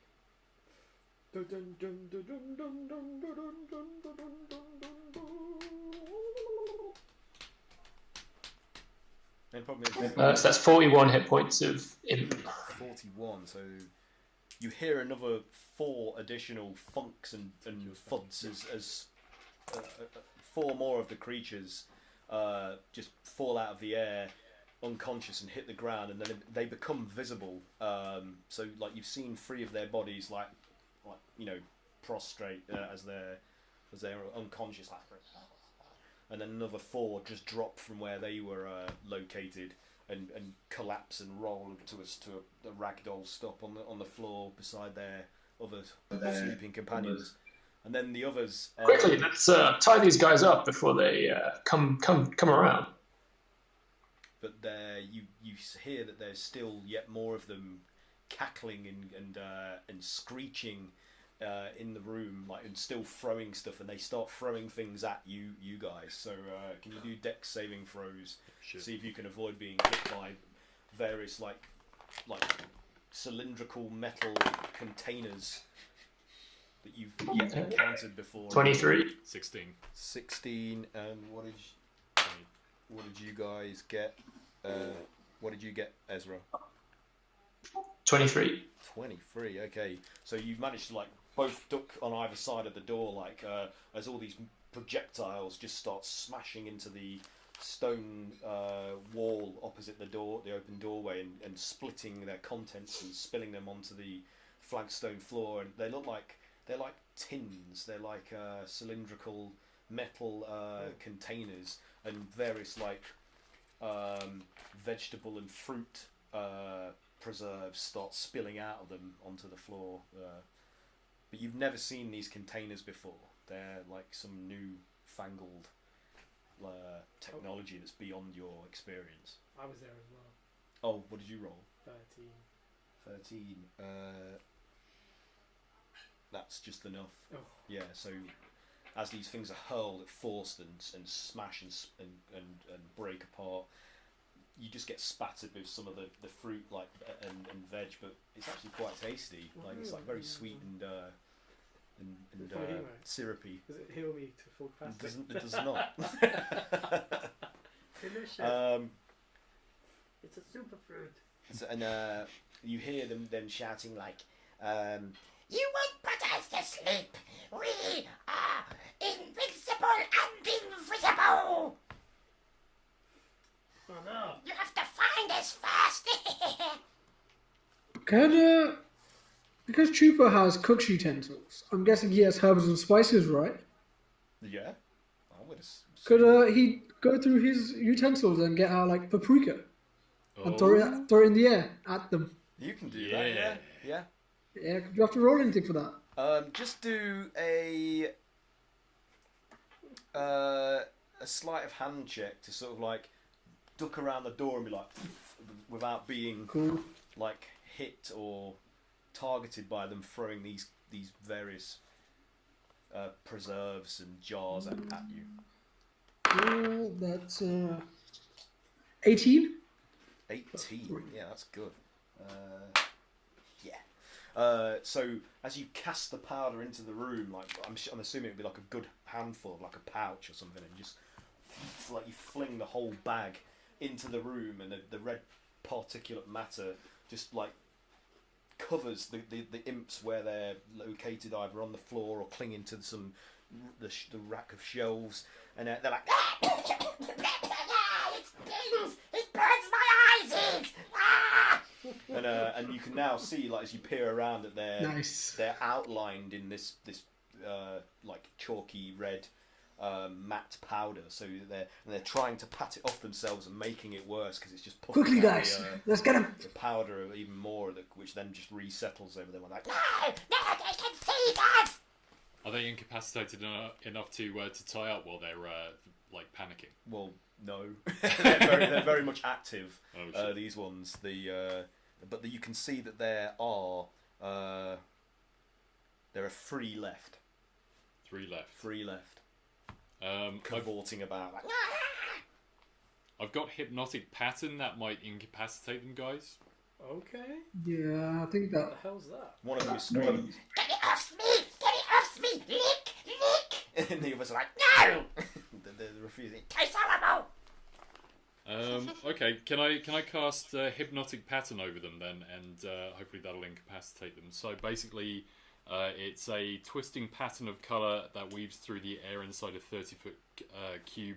The pattern appears for a moment and vanishes. Each creature in the area who sees the pattern must make a wisdom saving throw. On a failed save, the creature becomes charmed for the duration. While charmed in this spell, the creature is incapacitated and has a speed of 0. Okay. So, do I need to be 15? Was it? What's your spell save? Spell save is 15, yeah. Yeah.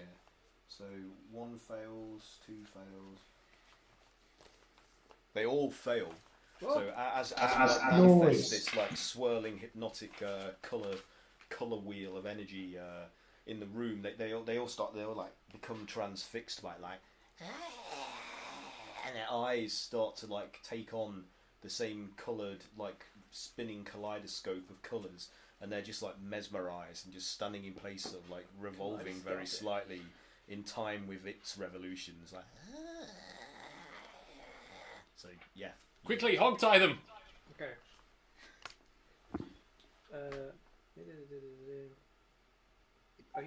Do imps have wings? They do, and you can see that they all have like a large spike-tipped scorpion-like tail as well. Oh shit. I'll choose my grapple. That's a lot of tying. Luckily we're sailors, so we can... So who's doing the tying? Is it Calamari? I'll use my grapple pin to hold some. What, you're holding them? Well, Physically holding them? yeah. Not tying them up? Well, you're going to tie him, right? Yeah. Okay. Do I need to do any kind of like a check or anything? Yeah, like that? do Or- a I guess we don't want to wake them up as we do tie them. a survival skills check, but with advantage because of your sailor background. So you'll have a lot of experience in tying knots and using rope to fashion. I say this, but the look on your face seems to indicate a negative rather than a positive. Survival. Yeah. What would that come under? Dexterity, would it? Survival is. There's a survival check. It's wisdom. Yeah, wisdom. Wisdom it's is it as well. wisdom. Okay, so that would be 16. 16 is good. All right. Yeah. So I mean I'm just going to accept that for all of them. Like after time, like you managed to bind all of them up in the various lengths of rope you've got. But obviously you're probably going to. How much rope have you got? Enough to tie them all up. I guess. Well, we didn't use- Or just tie them all together in one I'd big say bundle of imp. It probably takes about 10 feet of rope to restrain each one of them. We've got And 50 there's foot and of there's rope. 10, so you can restrain 5 of them with rope. What else? Have you only got that much rope between you, or have you all got individual lengths of rope left still in your kits? I've got 50 foot of rope. So you've got 5 of them bound and restrained in the rope. Are there any like sacks or anything we can use? So I'll ask. What's her name? Apple Glimmer. He's Pie. She's like, Apple pie. like cautiously peering around the edge of the door frame, like, I don't know. I've never been in here before. You'll have to investigate. So what room? It's like a kitchen, did you say? it's kind of Pantry like or a something. storeroom / pantry. There are all sorts of things in here, but a lot has been destroyed by their antics. If you want to do an investigation check, Yeah, I'll do an investigation. I'm looking for like sacks or boxes or anything like that. Yeah. That I can show. Can I do likewise? Yeah, of course you can. Not really.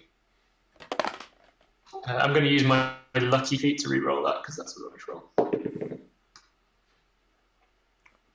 That's better. So 20. Yeah, that's more than enough. So, yeah, you find like a number of empty sacks that probably would have been used to convey like root vegetables or flour or something. Like there's more than enough, and they've been neatly stacked up in a corner for repurposing. What did you get? 17. 17. Yeah. Well, what was it you were looking for? Like, Just kind of any containers big enough to kind of contain them. and yeah, there's both you and Ezra locate like a number of like wooden crates, but they don't have lids though. So they're just kind of like empty carrying sort of crates for. But we could put them upside down and put something heavy on the top. Potentially, yeah. I mean, there's at least a dozen of them, like there. So you might be able to like cram the imps in there and just like put something heavy on top of it if you wanted to stop it from. What could possibly go wrong? This seems secure. So yeah, is that what you're doing? You're basically just like bundling them into a bag and then putting a crate on top of them and then putting a load of heavy like tins of potatoes or whatever or paint, on top of them. Like, Yeah. yeah. So among the ones that you've got tied up, there's various crates distributed around the floor of the storeroom with various other heavy jars, tins, stacked up on top of them to stop them from getting out from under the crates when they wake up. So you did it. She's like, Oh, that was very well done. I thought you would just go in there and just start lopping their heads off or something, but that was really wrong. Do we look like savages to you? I'm not one to pass those kind of judgments, but I did think that you all looked quite barbaric to begin with, and we don't normally get bugbears and illithits with such a civilized disposition. I mean, no offence. There are all manner of creatures and variations of them throughout the multiverse, but in my experience, you eat brains and control people's minds, and you're like savage mercenaries that are mostly always cannibals. So you have to forgive me.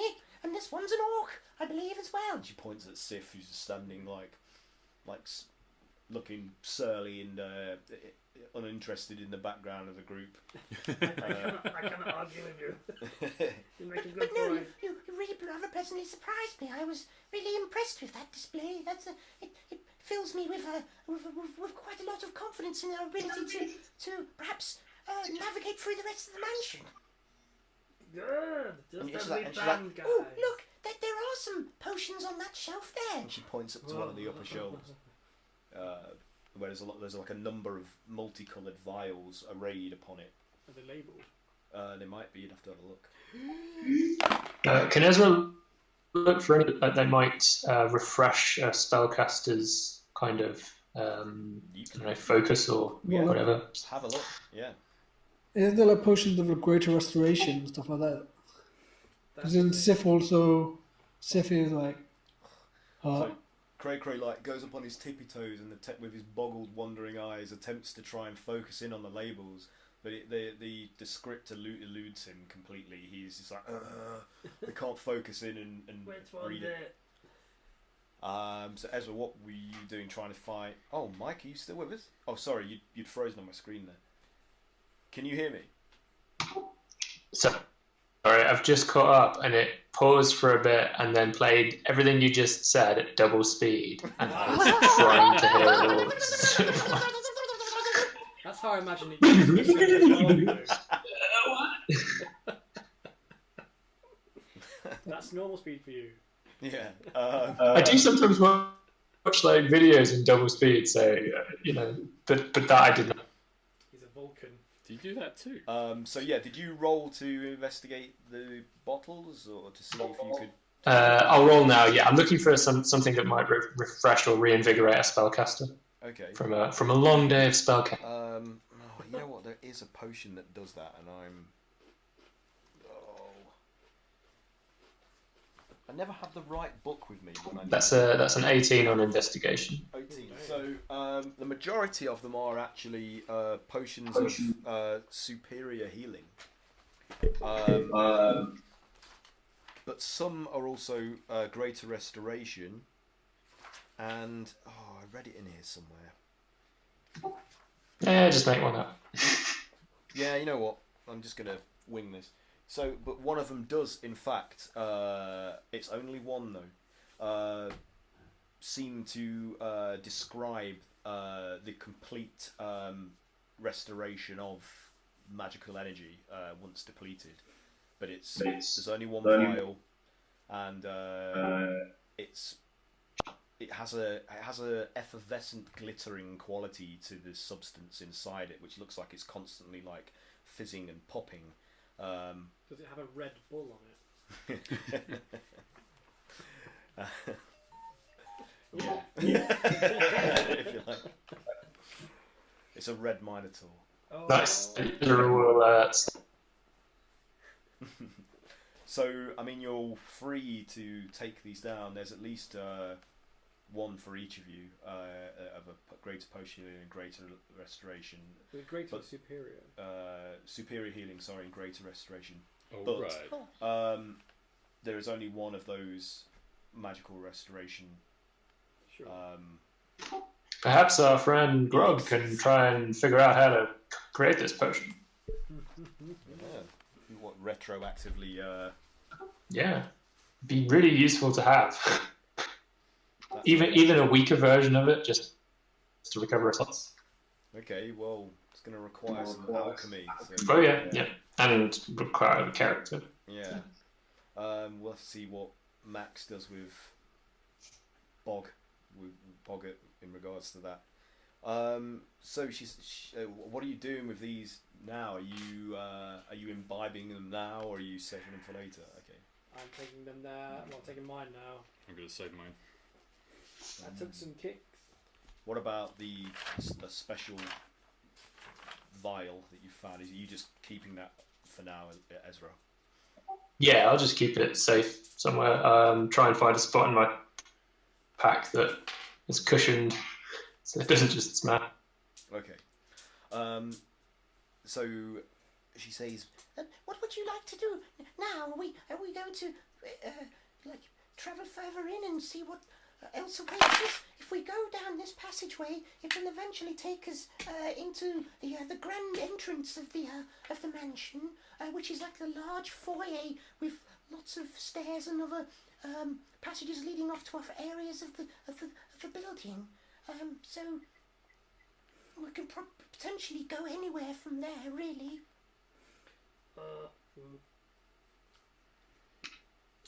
We do have a minor catastrophe to try and avert. So we really must be on our... Yeah. So you aren't going to help me with this? This is trouble I'm in. I really must find the Major Domo. Is it much further along? It's rather big complex. I don't know. Although we have. There's no portal, is there, for us to escape?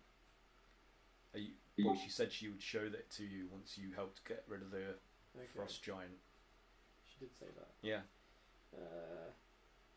I mean, We do want to stay on her good side. She hasn't done True. that, even though she said she would. Yeah.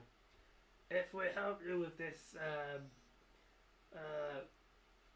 Major Dom, Oh. will you show us the way out? Yes, I would be happy to.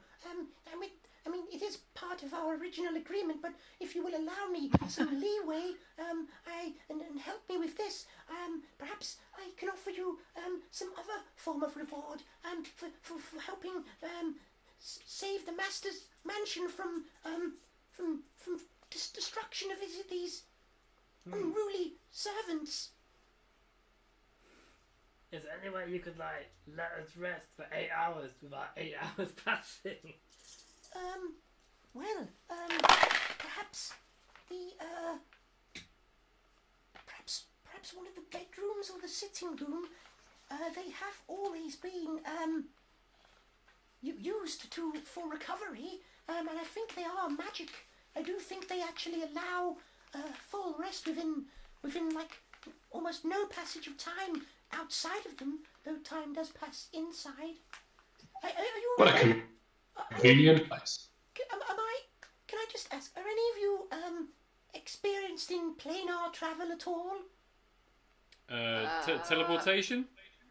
It's a bit more than that. You actually travel between different planes of existence or dimensions, if you like, within the multiverse. Yeah, we've done that, but not willingly. All right, so Quite a bit this week. you are what one might call experienced planeswalkers, then.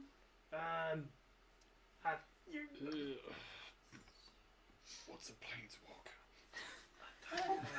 Okay, well, that explains a lot, really. Let me just tell you that often when one travels between one plane or another, time does tend to differ slightly from one side to another. Some might be normal time, others might be slowed, others might be sped up. Like, for example, there are certain areas of the Feywild that if you enter and then return to your home plane, you might find several years have gone by when only minutes passed in the Feywild. There's lots of peculiarities to how time passes between these planes. So, the way that... What you're saying is we can take our time. Well, yes, potentially. Whatever it is you need to get back to, the Master's library and the mansion exist in an entirely neutral plane of time, so that no time passes within here from where you left your home plane from. Oh, show us to the It was bedroom. designed this Woo! Holiday! to help our master in just such catastrophic occasions when he required rest on one of his adventures. Well, that's very convenient. Take you up on that offer of a It's comfortable... what you might call temporally static. Temporally Tempura, I tried some of that. She just kind of exhausted, looked like... Coming from That's not enough for calamari, me isn't to it? explain. So, shall we go on? To the bedroom, certainly. Well, the bedrooms are a little bit further in, I believe. This is just the passage that leads from the library into the greater complex. Oh, okay, so We're going towards the Great Hall, and I believe, what I remember from my colleagues telling me about the place and the master, the bedrooms are probably on the second floor. Okay, so we'll take you to this major. and then we go and sleep. Okay, yes. Well, follow me. And she's like, and she like wings like buzzer Simple. fur down the I'm corridor. so good at negotiating. And she pauses on the Really threshold very of good at the. this. She pauses on the threshold of the opening that leads out into a large sort of foyer, and you can see that this is like a grand entranceway, like into like a it's a very lush rococo designed interior. It's all marble and various elaborate sculptures that are specifically placed architecturally to have the greatest impact from anybody opening the main doors and entering. It's basically like it's just. Are they all sculptures of Mordenkainen? There are a number In of various sculptures of poses. Mordenkainen in various Strategically placed fig leaf. in repose, but and also looking very severe and powerful with this strange staff that he wields that seems to be like half spear, half like orrery. It's like lots of interlinked circles and almost like strange planetary designs, like with like bladed edges. So, admiring the majesty of these statues, Ezra just walks up to one of them, tries to pull the same pose, and just like compare, like So which one's better looking. As you're doing that, you look up and you see the chandelier in the center, or hanging down from the ceiling, like in the loose center of this entranceway, and then it snaps from its chain mooring and comes plummeting down towards you, Ezra. Like, Oh my god! And upon its Oh yeah. upon riding upon its on its frame is another cackling imp, like like piloting it down towards you. So can you do a dex saving throw for me, please? Yeah. Oh, I rolled a 19, so Ooh, it's going to be high. That's 20. 20 what? 24. 24. Oh man, I Okay, was gonna so run to help, but you got it. you see it coming and you dive, but some of it, as it smashes into the floor and shatters, still manages to catch you with like sailing sharp fragments of glass, and you take It's on my face. 22 points of piercing damage 20. as you're studded. You're studded with various massive shards of glass that go flying out towards you from the impact, because it was shit. very high up. It was just like Yeah. Big chandelier. Frosted. and the imp is like it jumped off it just as it exploded, and it's flying in the air like. No sleep spell for this little fuck. Made a pincushion out of you. Can we see it? Yeah. It's brazenly like cackling and like cavorting about in the air. Oh yes. I swing at it with my sword.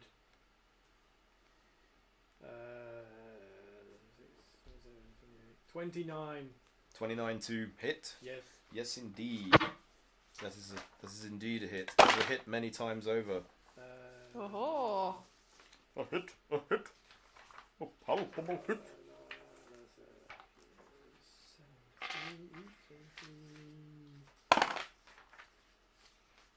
18 slashing. 18. Where is it? 18 slashing.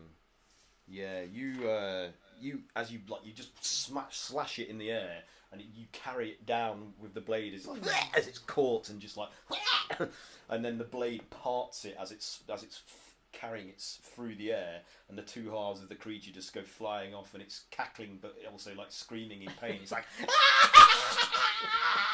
and then it just splats and skids across the smooth marble floor, smearing like dark ichor all over it. And the tail, the stinging tail, is desperately trying to sting something and just flailing miserably without effect. Jesus So yeah, that's all there is to see until you like walk further in, and you can see that part of the entranceway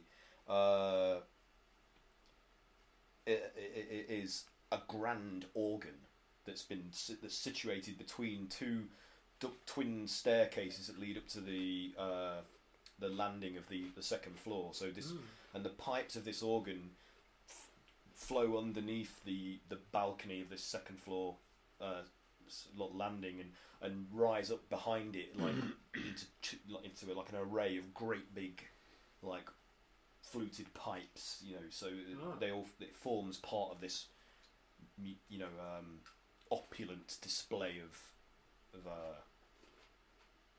power and architectural might, architectural elegance. It's real big. And it's big.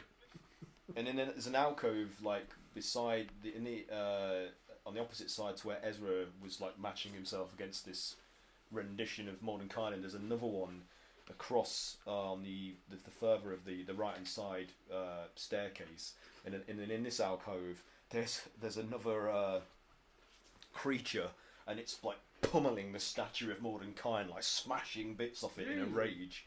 I'm trying to find the description for this thing, so just bear with me a second. Sounds big.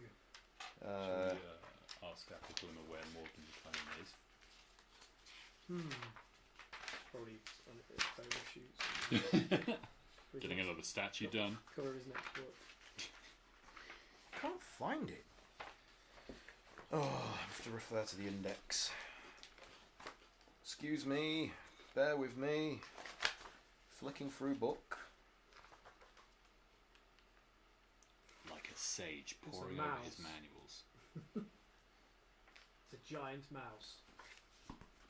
Man, what book is this from? It's literally Mickey Mouse. Oh, Oh hey! Mordenkainen? That was my impression of Mickey Mouse just then. well, that was You like that? Yeah. Was it like being in the room with him? sure. Just like last time.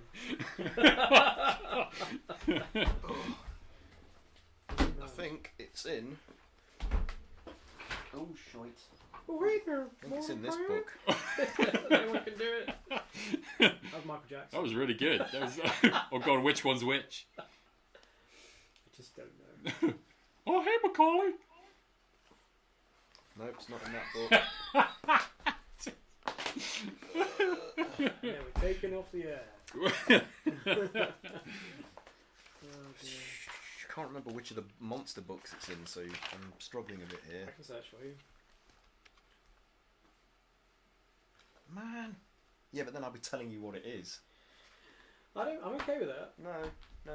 Come on. No. I'm trying to help. No. Let me help you, Aaron. You help yourself. Let me help you help me. Yeah. What's in it for us? No. It's going to have to be a search on D&D Beyond, Yeah. which we're not sponsored by.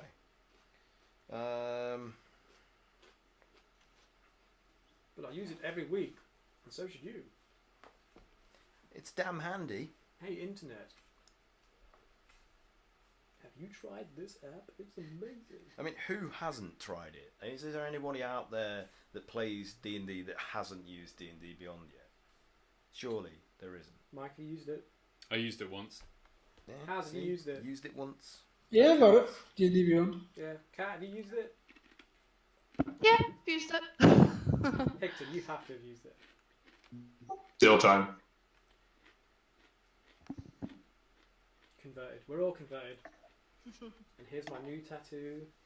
D&D Beyond! Oh, it's just on my back here. Whoop! It's It on fell my- off my stool. It's on Nope. my taint. That's not working. Okay. Just directing the webcam into Smile for the beyond. See what I did with the O there. Whoa. It's not right. Sorry It's about not this, right. guys. Fucking hell. It's cool. The anticipation of this thing. To me, I'm just considering this is just like dead air. Like, No, man, it's suspense.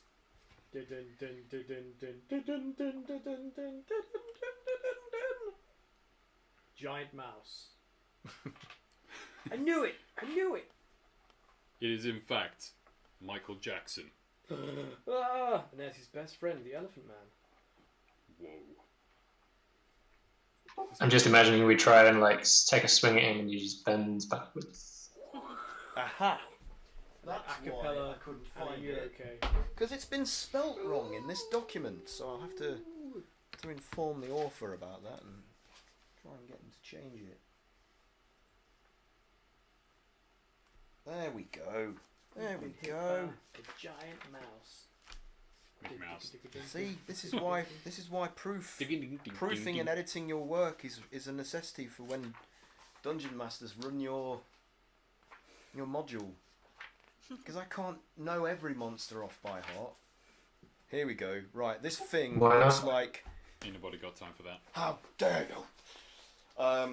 This thing looks like an immensely over-muscled gorilla with like bright red fur, but blue skin underneath, with blazing red eyes, and it's pounding at the statue with these humongous fists that terminate the end of its muscular limbs.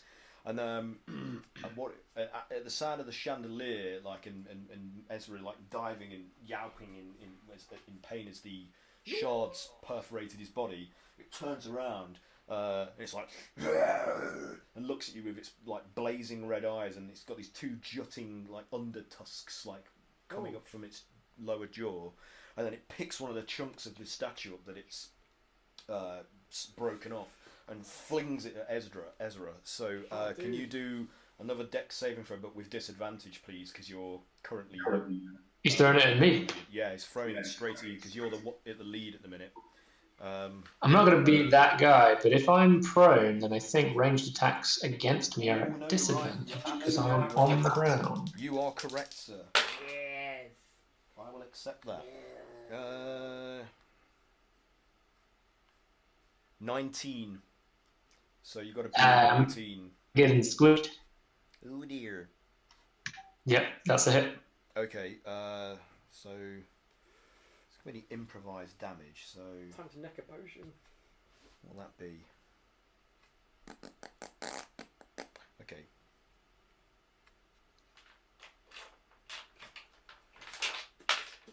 So you take 8 points of bludgeoning damage as this chunk like smacks you on your shoulder, making your entire left arm go dead. And you're like, poof! And then the thing's like beating its chest, and Good Foley. and turns around to go and start picking up another like chunk of the statue that's smashed off, in an effort to start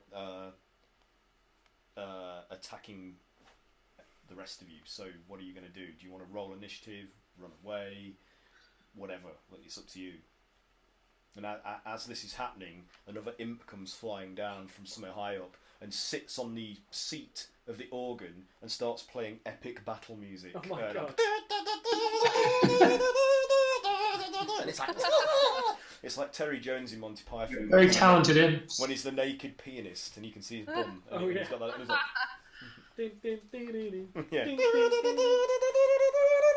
Is it inspiring? Do we get inspiration?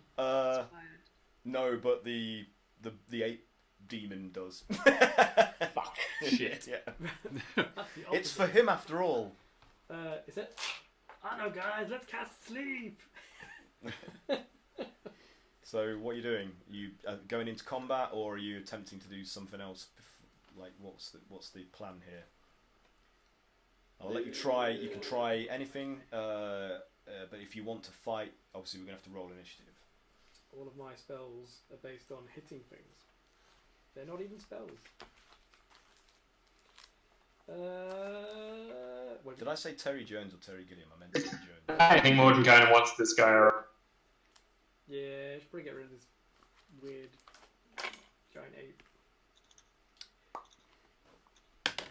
Oh god. You don't need to kill him. You can just So hurt him like really, You're just really rushing bad. in like yeah, to attack. I can re-roll Polymorph? those. Are you- Oh, interesting. Turn him into something. How long does that? Do you need concentration? How long does it last? Up to an hour. And yeah, I need to concentrate. So are you attempting to polymorph it, Calamari? You're just like What do you think, guys? Yeah? Yeah? Go Any for it. requests? Do it. Something that's not worse than it already is. So you don't want it Godzilla! to be Godzilla. T-Rex. Yeah, let's try and polymorph it then. So wisdom saving throw. Okay. Do you have a list of what you can turn it into? That's a 20. You're fucking kidding No, me. I'm sorry. What? Oh no! So as you attempt to alter its form, It's a wise egg. it's like it senses something happening to it. And it's like, and it looks directly at you, Calamari, fixing you with its baleful stare. And it's like, and it's. Oh shit! Goes to throw this, and I'm going to roll with advantage because of the inspiration. In reaction, can I try and do animate objects, and can I try and animate the rock? Ooh, clever! Yeah, I like this. So as it's attempting to throw it, you quickly step in and cast animate object on the. Yeah, go for it. So what's required? Okay, so I basically have control over it, and it can hover as I choose. So I'm going to just turn it right back around and send it straight back out. Nice. So as it flings the rock at Calamari, it arrests in the air like, and then just goes and flings straight back at the beast. And I'm going to use its own attack against it. Ooh. So. I do have an attack roll here for it if you want, if that's. Oh, if don't you'd know rather how do you that. want to do it. Yeah, well, it's got +8 to hit, so Okay. Yeah, I don't know which is. No, that's better. Yeah, use that. Okay, so I'm that's going to let it hit with the result that I got because it's 17. That is a hit. Roll your damage. Nice. So, what size of object is this? The stone is probably medium. Medium. Yeah. Okay. 2d6 plus 1. If that's medium, then I can actually animate some more objects. So I don't know if there are any other rocks around. There's plenty of chunks lying around on the floor beside it from the statue that it's partially demolished. Okay, so that's 9 damage with that one, and then I'll have some of the other ones fling at him as well. Okay. Why don't you throw some glass at it? Nice, yeah. I'll take the glass as tiny objects. Yeah, Okay. so I'll throw some glass at it as well. Why not? Yeah. Why not? I like this. This is good. This is good. You're going to get inspiration for this, Mike. If you haven't already got some. Have you got any left? I can't remember. I'll take one. Yeah. And So that's a critical miss with one of the shards of glass. okay, so it just shatters against the wall beside the creatures. That's an absolutely atrocious roll with the other one. 11. 11, that's a miss. That's better. So that's a 19. Yeah, that's a hit. Another 19. I'm just rolling several of them, and Anything then I'll do another 15 or another couple of chunks with it. Chunks of rock. That's a crap roll. And a 16. Yeah, that's a hit. Okay, so that's 2 chunks of rock and was it two bits of glass, I think. Yeah, that's right. So the first chunk of rock I already rolled, and that was 9 damage. The other one is 8 damage, and the 2 bits of glass. 1, so 5, and 7, 12. What did I say with the chunks of rock? You said it was 8, 5, and then what was it after that? 8 and 5 for the rock. Okay, so 8 times 7, 12. So total is 19, and I guess the glass will be slashing and the rock will... Okay, yeah. But 19 total. So the rock smacks it straight back in its own face. It's like "Wah!" as it like shatters and causes its face to split like on the between its eyebrows as blood starts trickling down its blue scowling face, and then the 2 shards of glass like stick in its cheeks as well, like and then another rock smacks it straight where the other one hit as well and shatters and causes the wound to widen and split further up its forehead, so it starts profusely gushing blood and going into its eyes. It's just like and it's trying to get the blood out of its eyes. For the moment, it's temporarily blinded. So You guys want to roll initiative? Okay. 23. So 23. What did everybody else get? I rolled a 1. Oh, no. I was rolling really well earlier this evening, and now I've just been wrong. It's because the chandelier landed on you.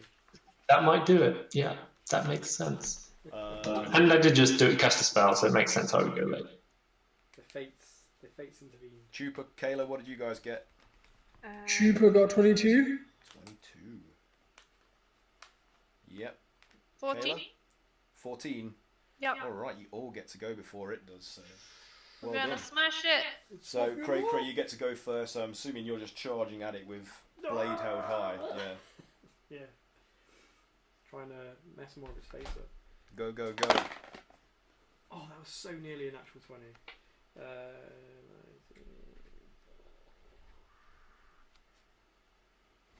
Oh my god, it's 32. Fucking hell. 32 damage. 32 to hit. Yeah, that's a hit. Oh dear. Let's use this dice. So 2d6.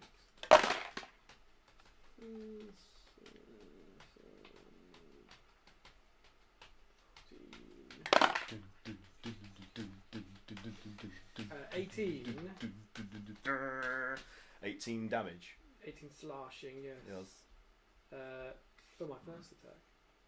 Okay, so you like rah, and you just like tear a great big wound across its like huge pectoral muscles, like, and it's as it's like trying to clear the blood pouring into its blazing eyes. It's like and it's reeling from the blow, like, and starts like stumbling back into the statue it's tried to destroy. Go again. Yes. 14 plus 27. To hit. Yeah. Yeah, that's it.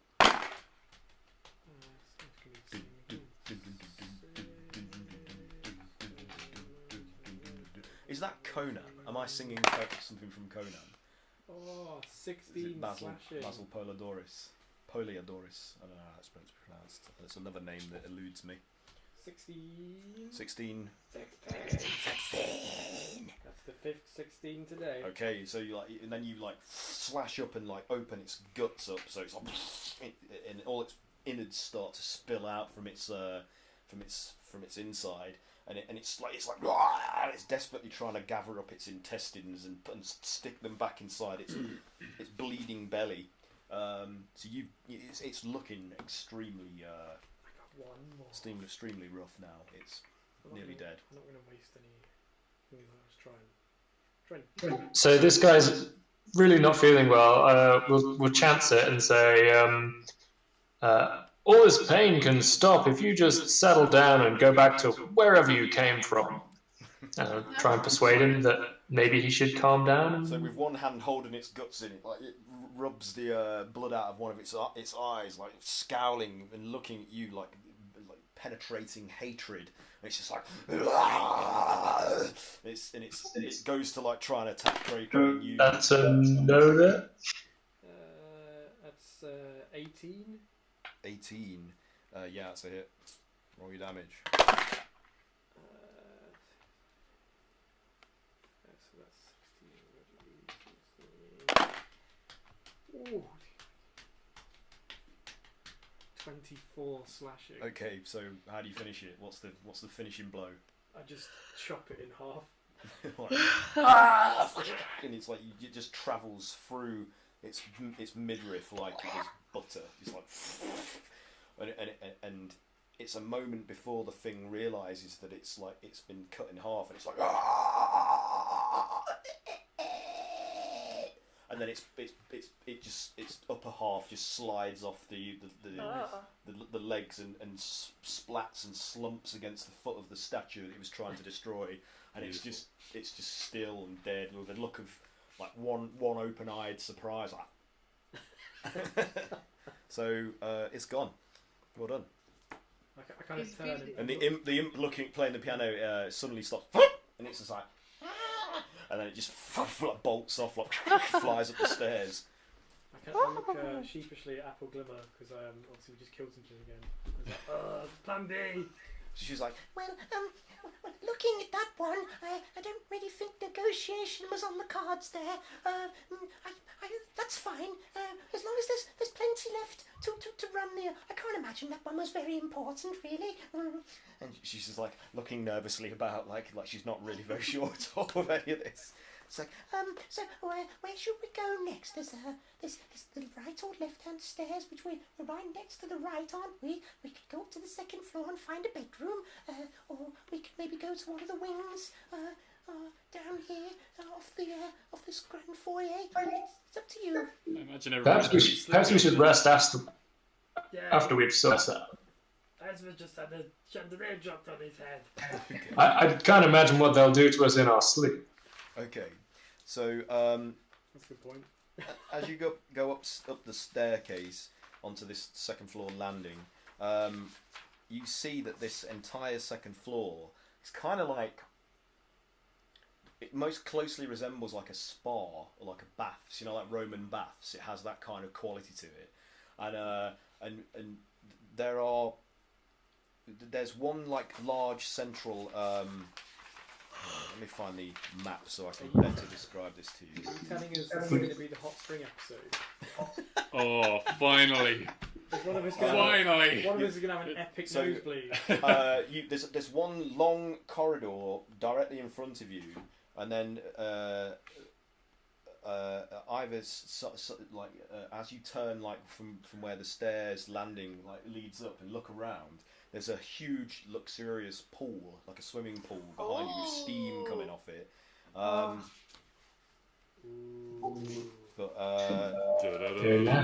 hang on a minute, let me just. I'm gonna have to go. Okay, that's why I'm getting to this. So but you can see that the water in the pool is bubbling and fouled, like it's like a swampy bog, like bubbling and bursting, and this like noxious steam coming off it.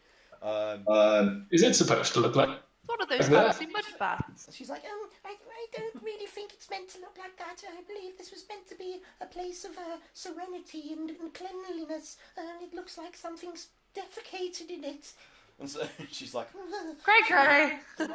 She's like, I think those rooms down this corridor, all those rooms at the offshoot, I believe they are the bedrooms. So perhaps you might want to take a rest in one of those.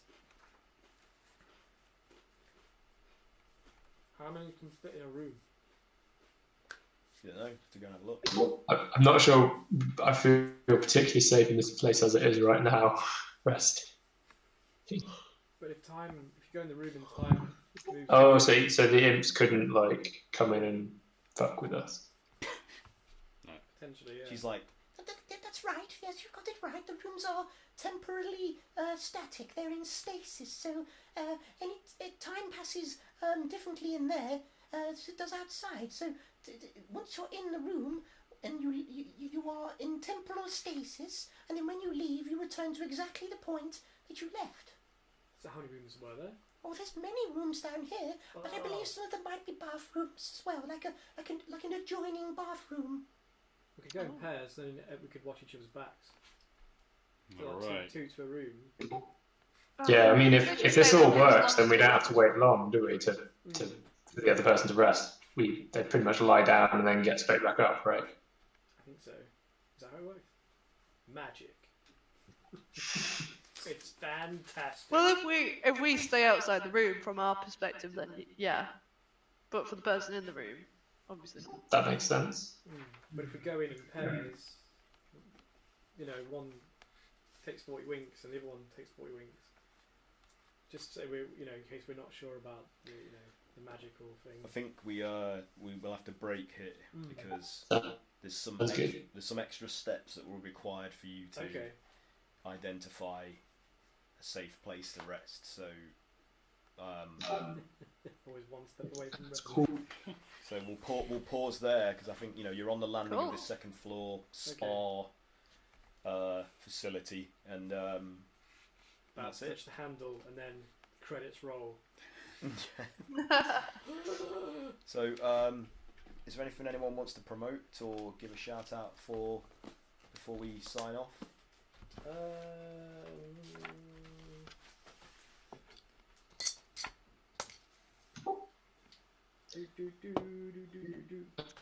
No. Yeah, no. The thing I can think of. Well, there's a cool Kickstarter where it's you know what, I really should start writing these down. I'm really awful at this. There's a Kickstarter for D&D awards badges. It's by the artist Samantha Darcy, who she worked on the Uncaged anthology. So if anyone is unaware of this happening at the minute, you can obviously still pledge for that because it's still ongoing. There's the Adventure Pins Kickstarter, which is worth. That's almost. I think it's funded, but there's like 1 day left. Yeah. There's Andrew Carwood Publishing's Monsters of the Underworld Kickstarter. These are all like well worth anybody that's interested in tabletop RPGs and D&D investing in, because you get cool stuff to use in the game. I like cool stuff. What else? Anything else?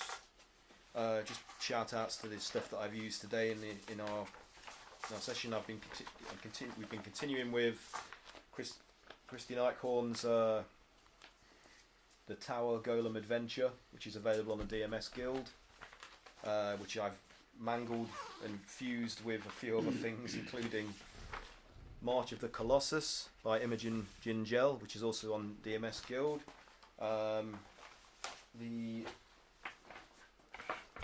We've been Inside the Living Temple by Stephen Williams, which is also Ner'zhul Roleplay, which is available in his extended bestiary on Drive-Thru RPG.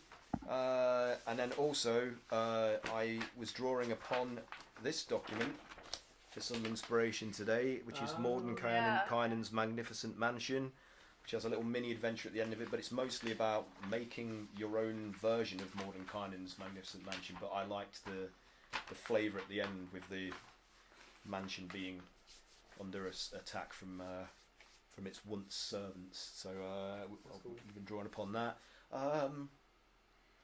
What else? I think that's it. Is that it? What else have I know? There was something else I used. Oh no! This was a good one. Also, we're going to be using some spells from Mordenkainen's Lost notebook. Whoa. Oh, yeah. Items and spells drawn from that as a reward for these guys. Helping. I was super impressed with the stuff in there. Yeah, it's really it's really good. cool. Like this is available some on of the them DMS are Guild. This is fucking like top amazing. talent stuff. Like the writers and artists that have created this are all like what they call guild adepts. They're like, you know, the highest selling, most prolific writers on the Dungeon Masters Guild. So it's really good quality Yeah, it's really good. writing and design. So I was trying to read through that earlier. But I yeah, didn't play it at the so same time, which is not easy. highly recommend that, and I'll put links to all the stuff I've just mentioned up in posts on social media somewhere. Is there anything else? Is there anything else going on? Isn't May like Mental Health Month, and there's a lot of things going on that I've forgotten to mention? Charities that people can donate to that are related to I think it was tabletop posted gaming. on Twitter and stuff like that. So. Yeah, that's it. I guess we'll call it a night there and pick up next Tuesday. So Awesome.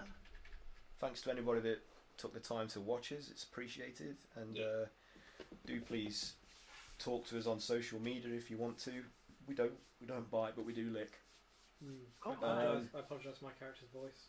Yeah. Oh no, wait. We're going to be again. I've got to keep saying this until we go. UK Game Expo on the first weekend of June, 1st and 2nd of June. We'll be there, wearing t-shirts with our logo on. So if you see a bunch of nonplussed, bemused looking folk shambling about wearing our logo, it's us. So do say hello, because we'd like to meet you in person. That's it, isn't it? Yeah. Yeah. I'm done. Okay, wave goodbye, everybody. Goodbye. Be back next Toodle pip. Tuesday. Bye. Toodle pip. Pip pip and all the rest.